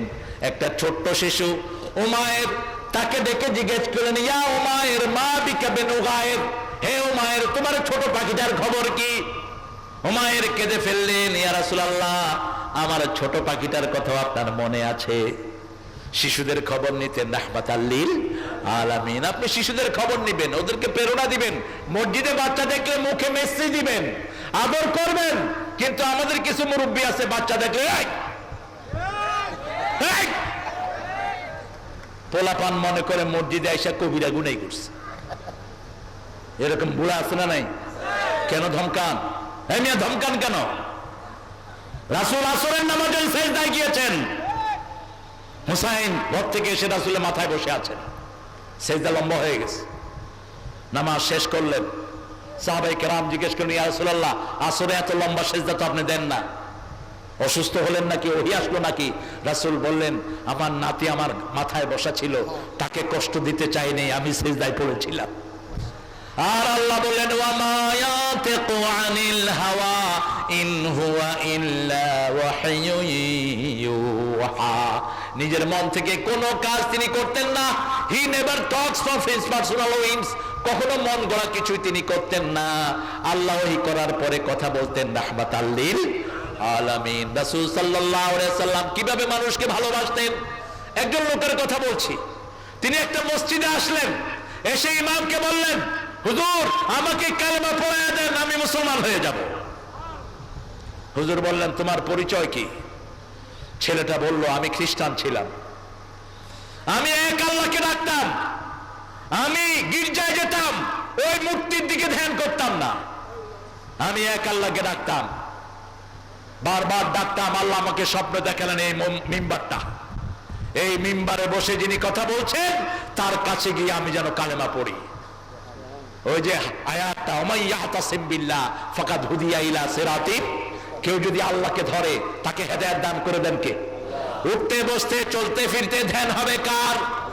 ব্যবসায় যাচ্ছেন, আপনি আল্লাহকে বলবেন, আল্লাহ এই ব্যবসাটা যদি আপনার কাছে পছন্দনীয় হয়, আমার ব্যবসায় বরকত দিয়ে দেন, তাহলে আপনি আর কোনোদিন হারাম ব্যবসা করবেন না। আপনি জমিতে যাচ্ছেন, আপনি আল্লাহকে বলবেন, আল্লাহ আমার জমির চাষটা যদি আপনার কাছে ভালো লাগে বরকত দেন, তাহলে আপনি কারো জমির আইল ঠেলবেন না। অনেক লোক মাথায় কি সুন্দর টুপি, লাঙ্গলের মাথা দিয়ে আরেকজনের আইল ঠেলা। সুবহানাল্লাহ সুবহানাল্লাহ, তুমি পড়বা সুবহানাল্লাহ, কিন্তু আরেকজনের আইল ঠেললে তোমার আমলনামায় উঠবে গজবুল্লাহ লানাতুল্লাহ। খবরদার, ওজনে কম দিবেন না, কারো জমির আইল ঠেলবেন না। এক বিগত যে অন্যায় ভাবে নিবে, 7 তবক জমিন খাড়ে করে কিয়ামতের ময়দানে তাকে উঠতে হবে। বিবির মোহরানা দেয় না অনেকেই, মোহরানা কে দিবেন? বিবিকে মোহরানা ফরজ। মোহরানা কি? আতুন নেসা নেসা সাদুকাতিহিন্না নিহলা আতুহুন্না উজুরাহুন্না ফরিদা, এটা ফরজ হিসেবে আদায় করো। মোহরানা আপনি বিয়ের আগে আদায় করবেন, আগ ধাওয়ার আগেই আগে মোহরানা দিবেন। কারণ আমরা যখন মোহরানা বিয়ে সংগঠিত করতে যাই, তখন মোহরানার কথাটা আগে কাকে বলতে হয়? কথা কন না কেন? বউকে বলতে হয়, বউকে বলতে হয় সলিমুদ্দির ছেলে করিমুদ্দি কুতকুত 10 লক্ষ টাকা মহারণায় তোমাকে বিয়ে করতে চায়। সকিনা বানু, তুমি রাজি আছো? সকিনা যদি চুপ করে থাকে তাহলে কি হলো? সম্মতি হলো। আর যদি গোপনে আস্তে করে আলহামদুলিল্লাহ বলে তাও হয়ে গেল। কিন্তু জোর করে ওর বড় আওয়াজ নেওয়ার কোনো দরকার নাই। যে মেয়েরা লজ্জাশীল ওরা চুপ করেই থাকে। বাস আপনি নিয়ে আসলেন এজেন্ট, মেয়ের অনুমতি নিয়ে আসেন। আগে লেডিস ফার্স্ট, আগে মেয়েদের অধিকার। এরপরে আপনি ছেলেকে বলবেন, এই কুতকুত, তোমাকে সকিনা 10 লক্ষ টাকায় তোমার জাউজিয়াতে আসতে চায়, তুমি তাকে কি স্ত্রী হিসাবে কবুল করবা? কুতকুত মুখের কাপড় সরায় কবুল। কি লজ্জা! এরপরে যৌতুক খাস কেমনে মূর্খ?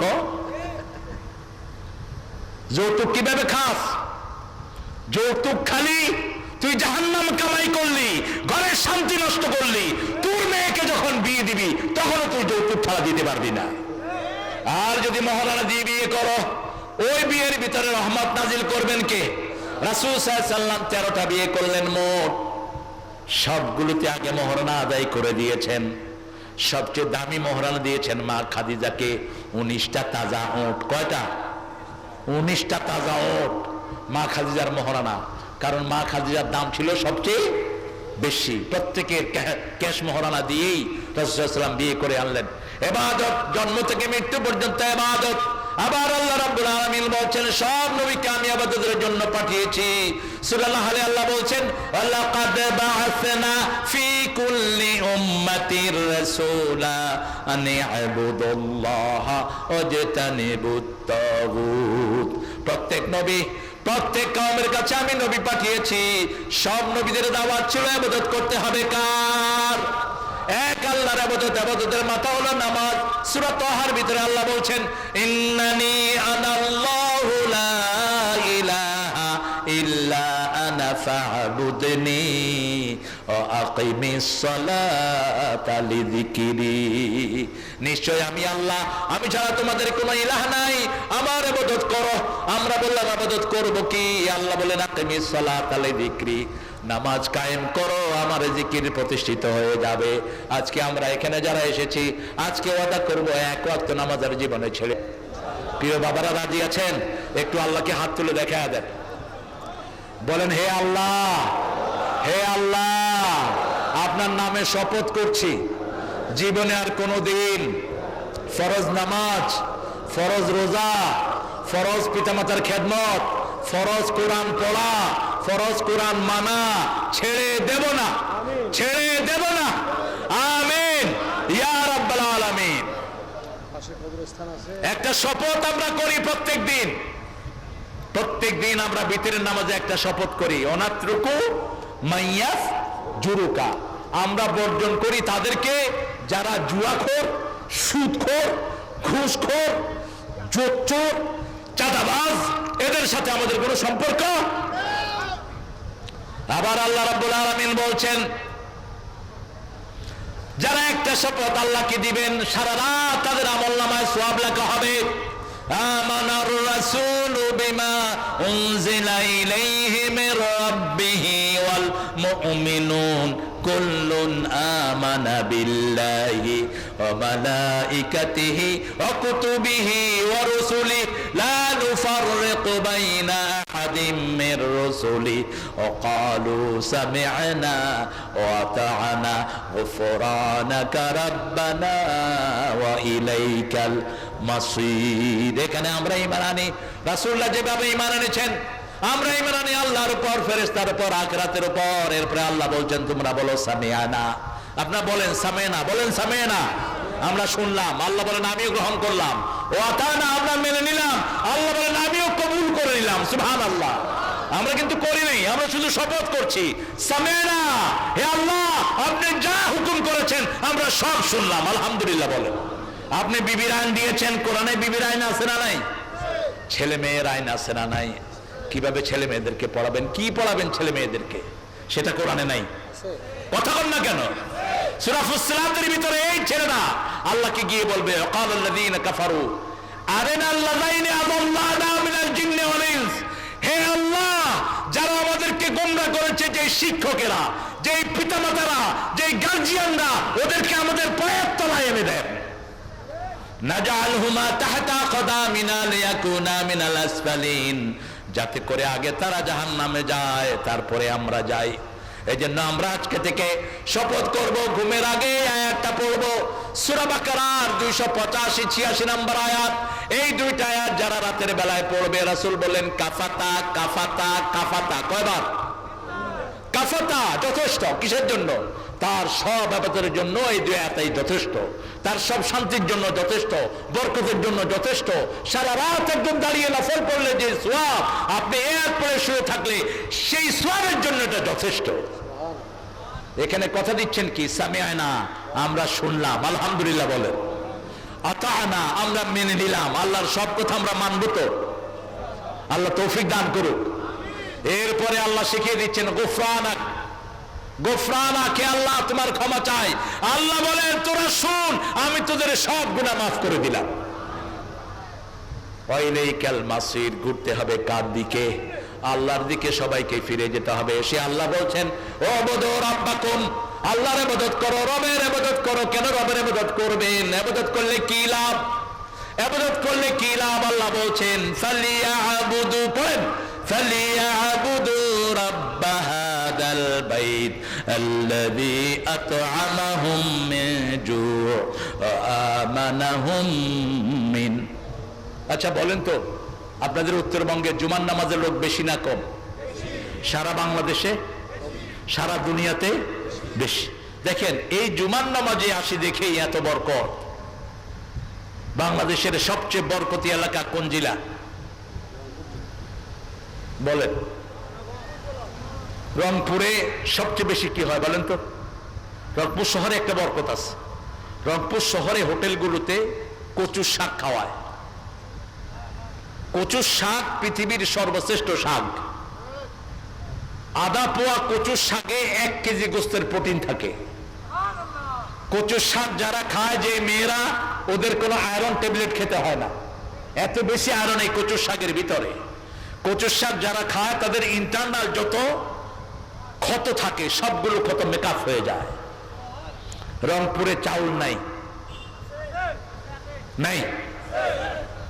কলা সস্তা না বেশি? এক হালি কলা কত? কত? 20 টাকা।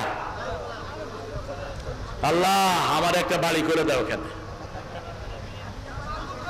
4টা কলা আনলো 60 টাকা দিয়ে, 60 টাকা। তাও দারোয়ান বলছে স্যার দামাদামি করে আনছি। 70 টাকা চাইছে, 60 টাকা দিয়ে কোনো মতে আনছে। একটা কত বললো? 15 টাকা। আর আপনারা 4টা খান 20 টাকা। আর কত সস্তা চান আপনারা? কেন এত বরকত? 5 ওয়াক্ত নামাজ যদি পড়েন, আপনার দায়িত্ব নেবেন কে? রাসূল বলছেন মান সাল্লা সুবহা ওয়া হুয়া ফি জিম্মাতিল্লাহ, যে ফজর আদায় করবে আল্লাহ তার জিম্মা নিয়ে নেয়। আমরা যখন আল্লাহর জিম্মায় থাকবো, আমাদের উপর কেউ আক্রমণ করতে আসলে আমাদেরকে হেফাজত করবেন কে? যেমন একজন ডিসি থাকে সরকারের জিম্মায়, ঠিক না বে ঠিক? এই জন্য ডিসি কে আক্রমণ করতে গেলে সরকার আসে, ঠিক না বে ঠিক? একজন আর্মি থাকে মেজরের জিম্মায়, আর্মিকে আক্রমণ করলে মেজর বাঁচাতে আসে। আর আল্লাহর হাবিব বলছেন যারা ফজরের নামাজ পড়ে তাদের জিম্মা কার জিম্মায় থাকে? আল্লাহর জিম্মায়। আবার রাসূল বললেন 2 ঠান্ডার নামাজ যে পড়বে সে জান্নাতি হয়ে যাবে। দাখালাল জান্নাহ লাইয়ুল জান্নাত মান সাল্লাল বারদাইন, 2 ঠান্ডার নামাজ যে পড়বে আগুন কখনো তাকে স্পর্শ করবে না। আল্লাহ রাব্বুল আলামিন এবারে চূড়ান্ত কথা বলছেন, ইবাদত করলে কি দিব? ইবাদত করতে রাজি আছি তো? লুঙ্গি কতটুকু রাখে ইবাদত বলেন তো? টাকনুর উপরে আর হাঁটুর, টাকনুর উপরে হাঁটুর নিচে। কিন্তু যদি কাঁচা দেন, ওই যে কি জানি লেংটু, লেংটু, লেংটু, এই যে লেংটু দেয় না অনেকে, মাথায় টুপি আবার লেংটি দিচ্ছে। দেখেন নামাজ পড়তে গেছে লেংটি খুলছে, কিন্তু লেংটি তো খুলে নাই, লেংটি অর্ধেক হয়ে গেছে। যখন সেজদা গেছে উপরে ফ্যান ঘুরতেছে, যা হওয়ার তাই হয়েছে। আপনি দিলেন কেন এটা? এটা দিবেন না। আপনি একা থাকলেও উলঙ্গ হবেন না, উলঙ্গ হলে ফেরেশতা কি হয়? বিদায় নিয়ে যায়। ইব্রাহিম আলাইহিস সালামকে আগুনে তুলবে নমরুদ, এত ভারী তিনি, উঠতে পারছে না। শয়তান এসে পরামর্শ দিল, তোমরা একটা মেলা করো, মেলা করলে ছেলে মেয়ে একসাথে হবে, জিনা ব্যভিচার হবে, ফেরেশতা বিদায় নিবে। করলো মেলা, জিনা ব্যভিচার হলো, মেলায় গেলে ছেলে মেয়ে ঢলাঢলি আসে না নাই? আপনার কোন মেয়েকে আপনি মেলায় দিবেন না, আপনার কোন মেয়েকে কোন ছেলের কাছে প্রাইভেট পড়াবেন না। আপনার এই রংপুরেই 5 বছরের ইয়াসমিন ধর্ষিতা হয়েছে পুলিশের হাতে। ছোটবেলা থেকে মেয়েকে হেফাজত করেন, মেয়ের মাথা ঢেকে দেন, ওকে সুন্দর বোরকা কিনে দেন, খোলামেলা ড্রেস ছেলেকেও কিনে দেন, মেয়েকেও কিনে দেন। রাসূল সাল্লাল্লাহু আলাইহি ওয়াসাল্লাম মা ফাতেমা একদিন সাজতেছিলেন, রাসূল দূর থেকে দেখলেন, দেখে একটু লুকিয়ে গেলেন। লুকিয়ে গিয়ে এবার সাজার পরে, মেয়েরা চায় না সে যখন সাজে কেউ যেন দেখে, সাজার পরে দেখুন। রাসূল বললেন, মা তুমি সেজেছো? বলছে, আব্বা বান্ধবীদের বাসায় যাব তো এই জন্য সেজেছি। ছোট্ট মেয়েকে রাসূল কি বলছেন শুনেন। রাসূল বলছেন সাল্লাল্লাহু আলাইহি ওয়াসাল্লাম, মা দুনিয়ার স্বাদ যদি বেশি হয়ে যায়, জান্নাতের স্বাদ থেকে আল্লাহ তোমাকে বঞ্চিত করে দিবেন। কি ছোট্ট কথা, সারা দুনিয়া ঢুকিয়ে দিলেন। মা আয়েশা বলছেন, সেই থেকে আর কোনোদিন আমি বাইরে যেতে সাজি নেই। আপনার মেয়েকে আপনি শিক্ষা দিবেন, আপনার মেয়ে ছেলে যেন আপনার জন্য জান্নাতের কারণ হয়। আপনার মেয়ে ছেলে নামাজ পড়ে হাত তুলে দোয়া করবে, রব্বের হামহুমা কামা রব্বায়ানি সাগীরা। হাজার বিপদ থেকে আল্লাহ আপনাকে বাঁচিয়ে দিবেন। আর সেই দোয়া শিখার জায়গা কোথায়? এই মাদ্রাসাগুলো। স্কুলে কোনো দোয়া নাই, সালামটাও তো পর্যন্ত ঠিক মতো দিতে পারে না, সাজরাও দেয় না, পোলাপানও দেয় না।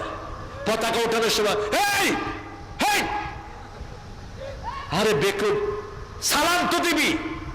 মালয়েশিয়াতে 35% কি 40% মুসলমান। মালয়েশিয়াতে স্কুলে ঢোকার সময় সব ছেলে মেয়েরা একসাথে দেয় আসসালামু আলাইকুম ওয়া রাহমাতুল্লাহি ওয়া বারাকাতুহু। আবার যখন তারা বাসায় ঢুকে আসসালামু আলাইকুম ওয়া রাহমাতুল্লাহি। আমাদের প্রতিদিন 120 কোটি বাচ্চা স্কুলে যায়। আপনি চিন্তা করেন তো, 1 কোটি থেকে 120 কোটি বাচ্চা যদি সালাম দিয়ে ঢুকতো আর সালাম দিয়ে বের হতো, সারা দেশ তো এমনি শান্তিতে ভরপুর হয়ে যেত। এই জন্য সালামের প্রসার ঘটাবো। রাসূলকে জিজ্ঞেস করা হলো, শান্তিতে জান্নাতে যেতে চাই, রাসূল বললেন 4টা কাজ করো। ইফশাউস সালাম, আত'আমুত তুআম, সাল্লু ফিল লাইলি ওয়ান নাসু নিয়াম, তাদখুলুল জান্নাতা বিসালাম। যাকে চিনো যাকে চেনো না সালাম দাও। তোমার আগে যারা কেউ সালাম দিতে না পারে, রাসূলের আগে রাসূলকে কেউ সালাম দিতে পারতেন না। আপনি আগে সালাম দিয়ে দেন। যে আগে সালাম দেয় তাকে বরকতময় করে দেন কে? তাকে অহংকার মুক্ত করে দেন কে? আত'আমুত তুআম, মানুষকে খাওয়াও। সাল্লু ফিল লাইলি ওয়ান নাসু নিয়াম, মানুষ যখন ঘুমায় তখন তুমি নামাজে দাঁড়িয়ে যাও। ঘুম আসতেছে না, উঠে ঘুমের ট্যাবলেট খায়। অথচ প্রত্যেকদিন ফজরে শুনি আসসালাতু খায়রুম মিনান। ঘুম ভালো না নামাজ ভালো? কেন ভালো? এটার অর্থ হলো আপনি ঘুমালে যে শরীরটা ভালো হতো, তার চেয়ে বেশি ভালো থাকবে নামাজ পড়লে। সুবহানাল্লাহ। একটু টেস্ট করে দেখেন, আপনার শরীর অস্থির লাগছে, নামাজ পড়েন। বেলালকে প্রায় রাসূল বলতেন, আযজিন ইয়া বেলাল আরফনি বিসসালাত, হে বেলাল আযান দাও, নামাজ দিয়ে আমার কলিজাটাকে ঠান্ডা করে দাও। সালাত, সালাতের চেয়ে শ্রেষ্ঠ নিয়ামত আর কিছুই নাই। সারা অঙ্গ সব কিছু একসাথে আল্লাহর কাছে ধন্যবাদ দেয়। প্রথমে ভেবে দাঁড়ান 2 পায়ের উপর, ব্যায়ামের মধ্যে এটা হলো সর্বশ্রেষ্ঠ পজিশন। ব্লাড সার্কুলেশন সবচেয়ে ভালো হয়। 1 পায়ে ভর দিয়ে যারা দাঁড়ায়, আবু হুরায়রা বর্ণনায় রাসূল বললেন তাদের গলায় শয়তান গামছা বাঁধে। এই যে 1 পায়ে দাঁড়ায় না হাঁসের মতো, 2 পায়ে একসাথে দাঁড়াবেন, একসাথে দাঁড়াবেন। হাত যেখানে ভালো লাগে উপরে বাঁধতে পারেন, এখানে বাঁধতে পারেন, নাভির নিচে পারেন, আবার ছেড়েও দিতে। এটা নিয়ে ঠেলাঠেলির কোনো দরকার নাই, হাত এখানে বাঁধলেই হবে। তবে যেহেতু আমাদের ইমাম আবু হানিফা রাহিমাহুল্লাহ নাভির নিচে বেঁধেছেন, আমরাও কথা কন না কেন? আবার সৌদি আরবে গেলে আমাদের লোকেরাই কিন্তু বুকে হাত বেঁধে বয়ে থাকে, কারণ 2 পাশে দেখে যে এমন লোকেরা। তো হে চিন্তা করো, ওই বেটা আবার কি না কি কয়, আমিও সেরকম করি। সৌদি আরবে গেলে তো আমরাও জোরে আমিন বলি, ঠিক না বেটি? এখানে ইমাম সাহেব যেভাবে আমিন বলবে, আপনিও সেইভাবেই আমিন বলবেন, তাহলে মসজিদের শৃঙ্খলাটা সুন্দর থাকবে। এগুলো মুস্তাহাব সওয়াব, এগুলো ছেড়ে দিলে কেউ গুনাহগার হবে না। এগুলো নিয়ে বিগ ইস্যু করার দরকার নেই। মুসলমানদের ঐক্য দরকার। যারা ঐক্যবদ্ধ হয় না এরাই ইসলামের সবচেয়ে বড় দুশমন। যারা ঐক্যের বিরুদ্ধে কথা বলে, কোথায় কোথায় ঐক্য বিরোধী কথা বলো, তুমি হলা ফ্যাসিস্টদের দোসর, তুমি আলেমদের বন্ধু না। আমরা আল্লাহর ইবাদত করব, রাজি আছি তো? ইবাদত করলে চূড়ান্ত কথা আল্লাহ বলছেন ফাদখুলি, পড়েন ফাদখুলি ফি ইবাদি আদখুলি জান্নাতি। দুনিয়াতে আমার ইবাদতে প্রবেশ করো, মৃত্যুর পরে আমি তোমাকে জান্নাত দিয়ে দেব। দুনিয়াতে তুমি শুধু আমার একটু কথা শোনার চেষ্টা করো, মৃত্যুর পরে তোমার মন যা চায় আমি আল্লাহ সেটাই তোমাকে করে দেব। এখন তুমি আমার হুকুম মানবা, আর মৃত্যুর পরে আমি আল্লাহ তোমার মনের চাহিদা দূর করে দেব। মা তাশতাহি আনফুসুকুম ওয়া লাকুম ফিহা মা তাদউন নুজুলাম মিন গফুরির রহিম। কার কথা? আল্লাহর কথা। আপনার মন যা চায় আপনি এটা করতে পারেন না, এখন আপনি করতে পারেন না। যেমন আমার মন চাচ্ছে এখন আমি যদি ফজরটা কাবা শরীফে পড়তে পারতাম, কিন্তু যেতে পারবো? পারবো না। কিন্তু মান হাম্মা বিল হাসানা ফালাহু হাসানা, এই যে নিয়ত করলাম আল্লাহ কাবাতে ফজরের সওয়াব আমাকে দিয়েন, আল্লাহ দিবেন কিনা? কথা বল না কেন? আপনি গরিব মানুষ, আপনি 5 ওয়াক্ত নামাজে নিয়ত করেন আল্লাহ কাবাতে 1 সেজদা 1 লক্ষ সেজদা সওয়াব, আমি এখানে সেজদা দিচ্ছি, কাবার সওয়াব আমাকে দিয়ে দেন। আল্লাহর হাবিব বলছেন আনা ইনদা যন্নি আবদি বি, হাদিসে কুদসি, আমার গোলাম আমাকে যেমনি ধারণা করে আমি তার কাছে তেমনি হয়ে যায়। সুবহানাল্লাহ। গোলাম যদি আমার দিকে 1 বিঘত আগায় আমি তার দিকে 1 গজ আগাই। গোলাম যদি আমার দিকে হেঁটে আসে আমার রহমত তার দিকে দৌড়িয়ে যায়। আপনি চিন্তা করেন তো, আপনার 1 বিঘত তো 1 বিঘত, কিন্তু আল্লাহর 1 গজ কত দূর? আল্লাহর 1 গজের জায়গা দুনিয়া আখিরাতে কোথাও হতে পারে? আকরাবু মিন হাবলিল আকরাবু ইলাইহি মিন হাবলিল ওয়ারিদ। আপনার ঘাড়ের রগের চেয়ে আপনার কাছে থাকেন কে? সে আল্লাহকে ডাকেন। যখনই কষ্টে পড়েন কাকে ডাকবেন? এক সাহাবী আসছেন, এসে রাসূলকে বললেন ইয়া রাসূলুল্লাহ আমি আল্লাহর জন্য কিছু করতে চাই, আপনি আমাকে কিছু ভালো শব্দ শিখিয়ে দেন। রাসূল সাল্লাল্লাহু আলাইহি ওয়াসাল্লাম শিখালেন, আপনারা পড়েন আল্লাহু আকবার, সুবহানাল্লাহ, আলহামদুলিল্লাহ, লা ইলাহা ইল্লাল্লাহ। সাহাবী এটা পড়ে গেলেন গেটের দিকে। গেটে গিয়ে মনে হয়েছে হায় হায় এই 4টা তো আল্লাহর জন্য, আমার জন্য কি হলো? আবার ঘুরে আসলেন, এসে বলেন ইয়া রাসূলুল্লাহ এই 4টা তো আল্লাহর জন্য। আল্লাহু আকবার মানে সবচেয়ে বড় কে? আলহামদুলিল্লাহ মানে প্রশংসা কার? সুবহানাল্লাহ মানে মহাপবিত্র কে? লা ইলাহা ইল্লাল্লাহ। যখন এই 4টা বাক্য কেউ বলে আল্লাহ বলে ঠিক বলেছো, ঠিক বলেছো, ঠিক বলেছো, ঠিক বলেছো। এরপরে রাসূল সাল্লাল্লাহু আলাইহি ওয়াসাল্লাম সাহাবীকে শিখিয়ে দিলেন, তারপরে তুমি বলো আল্লাহুম্মা গফিরলি, বলেন আল্লাহুম্মা গফিরলি, হে আল্লাহ আমাকে মাফ করে দেন, ওয়ারহামনি আমাকে রহম করেন, অরজুকনি আমাকে রিজিক দান করেন, ওহদিনি আমাকে হেদায়েত দান করেন, ওয়াফুনি আমার সব অপরাধ আপনি মিটিয়ে দেন। সাথে সাথে কবুল করে নেবেন কে? এই জন্য উঠতে বসতে চলতে ফিরতে ঠোঁটে 4টা জিকির থাকবে। কয়টা? 4টা জিকির। কিয়ামতে জান্নাতে যাওয়ার পরেও মুমিনরা আফসোস করবে, কেন অবসর সময় আল্লাহ জিকিরের মধ্যে কাটালাম না, কেন অবসর সময় অবসর বসেছিলাম। রাসূল সাল্লাল্লাহু আলাইহি ওয়াসাল্লাম বলছেন একটা লোক যদি প্রতিদিন সকালে সুবহানাল্লাহি ওয়া বিহামদিহি এটা 100 বার পড়ে, ওই দিন যদি সে মারা যায় তার চেয়ে শ্রেষ্ঠ মওত আর কারো হবে না। আবার কেউ যদি সন্ধ্যার সময় এই সুবহানাল্লাহি ওয়া বিহামদিহি পড়ে, ওই রাতে যদি সে মারা যায় তার চেয়ে শ্রেষ্ঠ মওত কারো হবে না।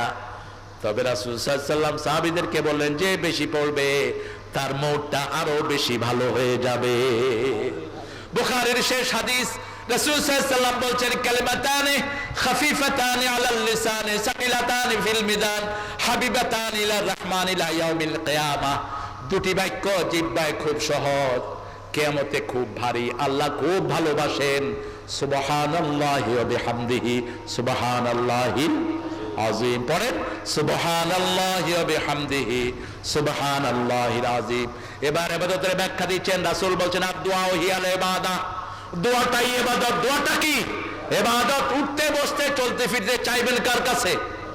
24 ঘন্টা রাসূল চাইতেন। যেমন কাপড় পরতেন, আয়না দেখতেন, রাসূল সাল্লাল্লাহু আলাইহি ওয়াসাল্লাম আয়না দেখে বলতেন, আল্লাহুম্মা হাসসিন খুলকি কামা হাসসানতা খালকি। হে আল্লাহ, আমার চেহারা যেমন সুন্দর করেছেন, আমার চরিত্রটাকে তেমন সুন্দর করে দেন। কোথাও দোয়া ছাড়া নাই। আপনি ঘর থেকে বের হচ্ছেন, ডান পা বাম পা বাহিরে দিয়েই, কারণ বাহিরে আর পায়খানা একই পা, আর ঘর আর মসজিদে একই পা, ঠিক না ঠিক? ঘরে ঢুকতে কোন পা? ডান পা। ঘরে ঢুকেই পড়বে না বিসমিল্লাহির রহমানির রহিম, আসসালামু আলাইকুম ইয়া আহলাল বাইত। ঘরের লোকদেরকে সালাম দিবেন। কই যাও তুমি? এই মোড়া শুধু হাঁটে। আমরা শেষ করে দেবো এখন ইনশাআল্লাহ। ইবাদতের দ্বিতীয় সংজ্ঞা, রাসূল বলছেন বোর কাছে যাওয়া ইবাদত। কার কাছে? কথা কন না কেন? বিবির কাছে যাওয়া ইবাদত। এখন যে ছেলেরা বিয়ে করে নাই তাদের কি অবস্থা? বল, বিয়ে করবে ইনশাআল্লাহ। তোমরা কোনো মেয়েকে জীবন নষ্ট করবা না। সূরা নূর পড়বা, প্রথম রুকু। যদি কারোর সাথে জিনায় লিপ্ত হও, তোমার জন্য হবে জিনাকারিনী, তোমার জন্য হবে মুশরিকা মেয়ে। কোন মুমিনা তোমার কপালে জুটবে না। আল খবিসুনা লিল খবিসাত, খবিসের জন্য খবিস মিলবে, ঠিক না ঠিক? তুমি না জানলেও জানবেন কে? যদি কেউ করে থাকো, একই ছেলে 4-5 মেয়ের সাথে লাইন করে, আপনাদের এখানে নাই? একই মেয়ে 3-4টার সাথে লাইন করে, তুই লুচ্চা, তুই বেয়াদব, তুই চরিত্রহীনা। খবরদার, কোন মেয়ের সাথে যখন তুমি সুন্দর হাসি মুখে চ্যাট করো, তখন তোমার চোখের জিনা হয়, হাতের জিনা হয়, ঠোঁটের জিনা হয়। আর যখন বিয়ের পরে তুমি তোমার বিবির চোখে চোখ রাখবা, চোখের সগীরা গুনাহ আল্লাহ মাফ করে দিবেন। হাতে হাত রাখবা, হাতের গুনাহ মাফ। সন্তান যখন পেটে আসবে, ওই অবস্থায় মেয়ের প্রত্যেকটা ব্যথায় মেয়ের গুনাহ মাফ। প্রসবের সময় যদি মেয়ে মারা যায়, রাসূল বললেন বিনা হিসাবে আল্লাহ তাকে জান্নাত দিয়ে দিবে। ছেলে বালেগ হলে বিয়ে দিয়ে দেন, মেয়ে বালেগা হয়েছে বিয়ে দিয়ে দেন। ছেলে এস্টাবলিশড হবে, তারপরে বিয়ে। যে ছেলে যেখানে যাবে, যে মেয়ে যেখানে যাবে, তার রিজিক নিয়েই যাবে। একজন দরিদ্র সাহাবী এসে বলছেন, ইয়া রাসূলুল্লাহ, আমি খুব গরিব। রাসূল বললেন তুমি বিয়ে করো। সাহাবী বললেন আমি নিজেই খাইতে পারি না। রাসূল বললেন তুমি বিয়ে করো, তাহলে তোমাকে বরকত দান করবেন কে? বিয়ে করেছে, বিয়ের পরে আল্লাহ তাকে বরকত দিয়েছেন। তবে মোহরানা যদি লোহার আংটিও হয়, মোহরানা দেয়া ছাড়া বিয়ে করা জায়েজ না। এক দরিদ্র সাহাবী এসে বলছেন, ইয়া রাসূলুল্লাহ, আমি বিয়ে করতে চাই কিন্তু আমি খুব গরিব। দেখেন, রাসূল বসে আছেন মসজিদে নববীতে, একজন মহিলা সাহাবী এসে বলছেন, জাওয়িজনি ইয়া মুহাম্মদ, হে মুহাম্মদ আপনি আমারে বিয়ে করেন। কি বিব্রতকর অবস্থা বুঝেন। রাসূল নিচের দিকে তাকিয়ে আছেন। একটা লজ্জাবতী মেয়ে, চেয়ে লজ্জাশীল ছিলেন, রাহমাতাল লিল আলামিন, চুপচাপ বসে আছেন। মেয়েটা আবার বলছে। একজন দরিদ্র সাহাবী এসে বলছে, হুজুর আপনি যদি না করেন, বুঝলেন তো?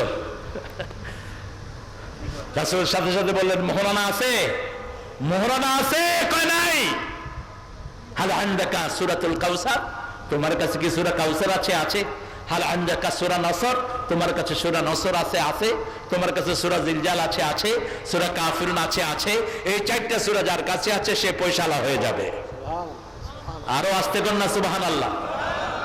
এই সূরাগুলো তার মোহরানা হয়ে গেল। আরেক সাহাবী এসেছেন, তার মোহরানা হলো কোরআন শিক্ষা দেয়া। কি শিক্ষা দেয়া? কোরআন শিক্ষা দেয়া। কিন্তু বিনা মোহরে কোনো বিয়ে হতে পারবে? বিবির কাছে গেলে ইবাদত, উঠতে বসতে ইবাদত, চলতে ফিরতে ইবাদত। আপনি কোন ব্যবসা করবেন যেখানে ইবাদত হয় না, সেই ব্যবসা করা যাবে না। যে খাওয়া খেলে ইবাদত হয় না, সেই খাওয়া খাওয়া যাবে না। যেই মানুষের কাছে গেলে ইবাদত হয় না, বেনামাজির কাছে গেলে ইবাদত হয় না, সেই মানুষের কাছে আপনি যাবেন না। আল্লাহ চূড়ান্ত ভাবে বলছেন, ফাদখুলি ফি ইবাদি ওয়াদখুলি জান্নাতি, আমার ইবাদতের মধ্যে দাখিল হও, আমার জান্নাতে চলে যাও। পড়েন সুবহানাকা আল্লাহুম্মা ওয়া বিহামদিক আশহাদু আল লা ইলাহা ইল্লা আনতা আস্তাগফিরুকা ওয়া আতুবু ইলাইক। আপনাদের ধৈর্য আমাকে মুগ্ধ করেছে। একজন ভাই ওঠেন নেই, ডায়াবেটিসের রোগীও নাই এখানে। আশা করি একজন মাও ওঠেন নেই। মায়েরা 4টা কাজ করবেন, জান্নাতের সবগুলো দুয়ার খোলা। নামাজ পড়বেন আজান দিলেই, রমজানের রোজা রাখবেন, স্বামীর খেদমত করবেন, স্বামীর প্রতি কখনো রূঢ় আচরণ করবেন না। আবার স্বামীরাও স্ত্রীর খেদমত করবেন। কিসের বই? তোমার বই? তোমার? তুমি লিখছো কিসের উপর? ও গজল। এগুলো তো পড়া দরকার ছিল, একটু দেখে দিও। আমি তো না পড়েও আরবি উচ্চারণ দোয়া পড়েন, কিছু দোয়া হয়তো সুন্নত দোয়াগুলো লিখছো। আচ্ছা, আপনারা পারলে নিয়ে যায়, কিছু সুন্নত দোয়ার ব্যবস্থা করেছে আমার এই ছোট্ট ভাইটি। এদেরকে আর মাদ্রাসার জন্য আমি দায়িত্ব দিয়ে যাচ্ছি আপনাদেরকে। 35টা ছেলে, তো 10টা ছেলের দায়িত্ব আপনারা 10 জনে নেন। 10টা ছেলের দায়িত্ব 10 জন ভাই নেন। আর প্রত্যেকে একটা করে ছেলে এই মাদ্রাসায় দিবেন। স্কুলে কি পড়ছে আজকে জানেন আপনারা? ক্লাস 5-এর ছেলে বিড়ি খায়, আছে না নাই? বাপের পকেটের পয়সা চুরি করে, স্কুলে কোনো পড়াশোনা নাই, ধ্বংস হয়ে যাচ্ছে বাচ্চারা। আপনারা আপনার বাচ্চাগুলোকে বাঁচান, আপনার বাচ্চাগুলোকে কোরআনমুখী করেন। 10 জন লোক আমি চাচ্ছি একটা করে ছেলের দায়িত্ব নেবে। একজন লোক একটু হাত তোলেন, একজন হাত তুললে দেখবেন আপনার পিছনে পিছনে আরেকজন হাত তুলবে। আলহামদুলিল্লাহ। কি নাম? এই কি নাম? আমার প্রিয় সাইফুল ইসলাম, ইসলামের তলোয়ার। আল্লাহ তাকে কবুল করুন। আমার ভাই একটা ছেলের দায়িত্ব নিলেন, আর 9 জন ভাই আমি চাই। মায়েরা, আপনাদের দানের উপর ইসলাম দাঁড়িয়ে আছে। আপনারা মোবাইলে কাউকে হেলো বলবেন না, স্বামীর বিছনায় কাউকে আনবেন না। You must save your modesty. আপনার লজ্জাকে আপনি হেফাজত করবেন। 4টা কাজ: স্বামীর খেদমত, 5 ওয়াক্ত নামাজ, রমজানের রোজা, নিজের লজ্জাস্থানের হেফাজত। এই 4টা কাজ যারা করবে, জান্নাতের 8টা দরজা আল্লাহ সেই মেয়েদের জন্য খুলে দিবেন। আমরা উঠবো না প্রিয় ভাইয়েরা, দোয়ার পরে আমরা উঠবো ইনশাআল্লাহ। আমি আর 9 জন ভাইকে চাচ্ছি। 9 জন ভাই। প্রশ্ন: মানুষ মারা গেলে 40 করা যাবে কিনা? না, 40 নাই। ইমাম বুখারী একটা অধ্যায় এনেছেন, আল মাইয়িতু ইউআযযিবু বিমানিহি। মাইয়িতের কবরে আযাব শুরু হয় নিয়াহা করলে। নিয়াহা বিলাপ করে কাঁদা, আবার 3 দিনা 40 কেউ সাহাবারা নিয়াহা বলতেন। আপনি এটা করবেন না। আপনি গরিবকে দিবেন, আপনার নিকট আত্মীয় গরিবকে আগে টার্গেট করবেন। গরিব মাদ্রাসায় দিবেন, গরিব এতিমখানায় দিবেন। মৃত্যুর পরে এই যে হুড় হাঙ্গামা করে খাওয়ার ব্যবস্থা করেন। কেউ কি কেঁদে কেঁদে খেতে আসে? আপনার মা মারা গেছে, আপনি আনন্দ করেন কেমনে? আপনার বাপ মারা গেছে, আপনি আনন্দ করেন কেমনে? সুন্নাহ হলো 3 দিন মৃত্যুর ঘরে আগুন জ্বলবে না, প্রতিবেশীরা তাদেরকে খাওয়া পাঠাবে। এটা হলো সুন্নাহ। 3 দিনের বেশি হলো ভালো, কারণ ওরা তো শোকের ভিতরে আছে। আপনার তাদের থেকে খাইতে যান কেন? ধার কর্য করে 3 দিনা 40 করা নিষেধ। মুদ্রার বাড়িতে আপনার খাওয়ার পাঠান। আল্লাহর কাছে আমরা চাই আমরা যেন সবসময় ইবাদত করতে পারি। আল্লাহ তৌফিক দান করেন। আমি আর 9 জন মানুষ চাচ্ছি। দেখি সাইফুল একজন হলো, আর উঠেন। এখানে পয়সা লাগি। এই স্যার দেখুন তো, পয়সা আলা 2 একজন ধরা দেন। একটা বাচ্চার দায়িত্ব নেন, এত হাজার মানুষ। মায়েরা, আপনারা যদি পারেন আপনারা নেন একটা বাচ্চার দায়িত্ব। একটা বাচ্চার পিছনে সবচেয়ে কম খরচ হয়। ওবায়দ ভাই কোথায়? ওবায়দ, তুমি একটা ছেলে দায়িত্ব নাও। আলহামদুলিল্লাহ। আল্লাহ আরো বড় নেতা করে দেখ। আলহামদুলিল্লাহ বলেন। বিসমিল্লাহ। আমাদের সংবিধানে লাগিয়েছে কে? কে? জিয়াউর রহমান। সংবিধানটা ছিল সেকুলার সংবিধান, এটাকে ইসলামাইজ করেছে জিয়াউর রহমান। জিয়াউর রহমান 5 ওয়াক্ত নামাজি ছিল। আমার ওবায়দও নামাজি। আলহামদুলিল্লাহ বলে তো।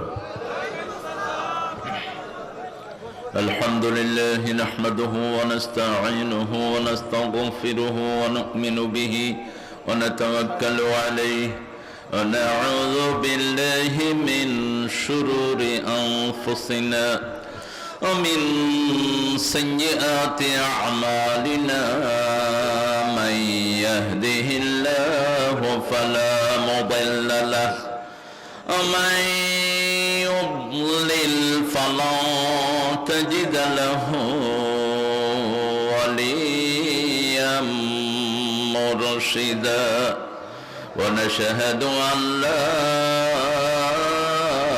إله إلا الله وحده لا شريك له ونشهد أن سيدنا إيماننا قدوتنا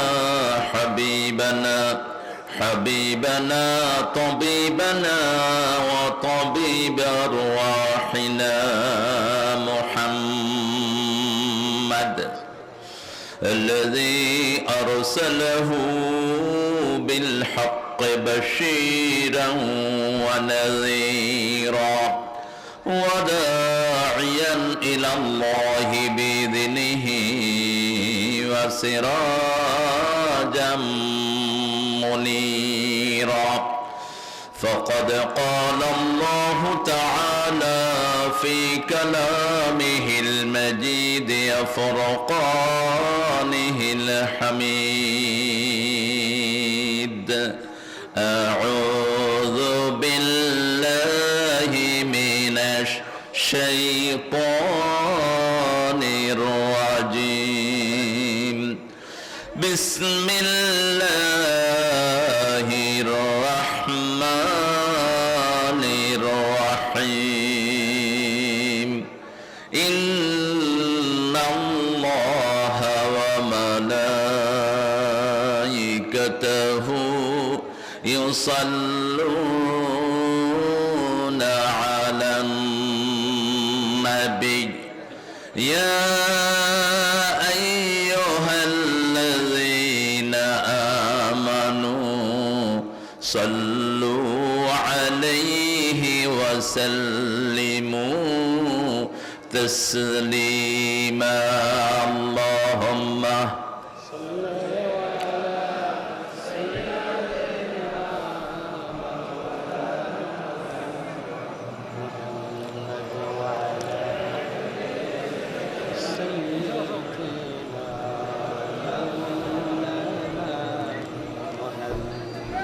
কেমন আছেন আপনারা? আলহামদুলিল্লাহ। মোমেনরা ভালো থাকে, কাফেররা খারাপ থাকে। মোমেনদের দুনিয়াও সুন্দর, আখেরাতও সুন্দর। কাফেরদের দুনিয়াও শেষ, আখেরাতও শেষ। আমরা ইমানের উপর থাকতে রাজি আছি তো? কোরআনকে ধরে থাকতে রাজি আছি তো? কারা কারা হাত তুলে দেখা দেন?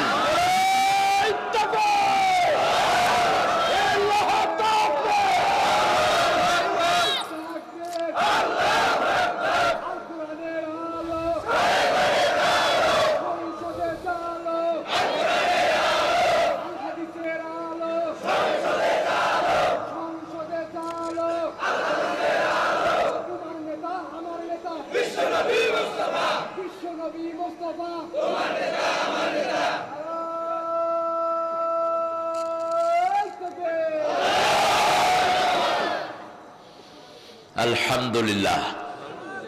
আরো জোরে আলহামদুলিল্লাহ বলেন। আল্লাহু আকবার কবীরা আলহামদুলিল্লাহি কাসীরা সুবহানাল্লাহি বুকরাতান ওয়া আসীলা সুবহানাল্লাহি ওয়া বিহামদিহি আদাদা খালকিহি ورضا نفسه وزنة عرشه ومداد كلماته لك الحمد بالقرآن لك الحمد بالإسلام لك الحمد بأسمائك هو لك سميت به نفسك لك الحمد يا رب كما ينبغي لجلال وجهك وعظيم سلطانك। শেষ দোয়াটার পুরস্কার আল্লাহ নিজ হাতে দিবেন। একজন সাহাবী মসজিদে নববীতে এই দোয়াটা পড়েছেন। রাসূল সাল্লাল্লাহু আলাইহি ওয়াসাল্লামের কাছে জিবরাইল আমিন এসে বলছেন, হে আল্লাহর হাবিব, এই দোয়াটা যে পড়েছে তাকে সুসংবাদ দিন। আল্লাহ বলেছেন এই দোয়ার পুরস্কার আল্লাহ তাকে নিজ হাতে দান করবেন। দোয়াটার অর্থ হলো, হে আল্লাহ, আপনার ক্ষমতা যত বড় আপনার প্রশংসাও তত বড়, আপনার সাম্রাজ্য যত বড় আপনার প্রশংসাও তত বড়। আল্লাহর ক্ষমতার কোনো শেষ নাই, আল্লাহর সাম্রাজ্যের কোনো সীমা নাই। ফেরেশতার কলম বন্ধ হয়ে গেছে। ফেরেশতা বলছে মা আকতুবু আলা হাযা ইয়া রাব, O lord, what should I write against this prayer? এই দোয়ার বিপরীতে আমি কি লিখবো? আল্লাহ বললেন উকতুব কামা ক্বালা আবদি, write it down, the way my servant says, আমার বান্দা যেভাবে বলেছে সেভাবেই লিখে রাখো। আনা আজজি বিহি, I will reward him personally, আমি নিজে তাকে পুরস্কার দান করে দেব। রোজা রাখলে আমাদেরকে পুরস্কার দিবেন কে? আল্লাহ। এই জন্য প্রতি সপ্তাহে কয়টা রোজা রাখবেন? কয়টা? দুইটা। কয়টা? দুইটা। রাসূল সোমবার এবং বৃহস্পতিবার রোজা রাখতেন, সোমবার এবং বৃহস্পতিবার। সোমবার হলো রাসূলের জন্মদিন, সোমবার হলো ওহীর জন্মদিন, সোমবার হলো সপ্তাহের শুরু, আর বৃহস্পতিবার সপ্তাহের শেষ। বৃহস্পতিবার আল্লাহ জান্নাতের দুয়ারগুলো খুলে রাখেন। এই জন্য রাসূল এই দুইটা দিন রোজা রাখতেন। আপনারা রাখবেন তো? দেখি কারা কারা রাখবেন না। হ্যাঁ, এরা রাখবে না।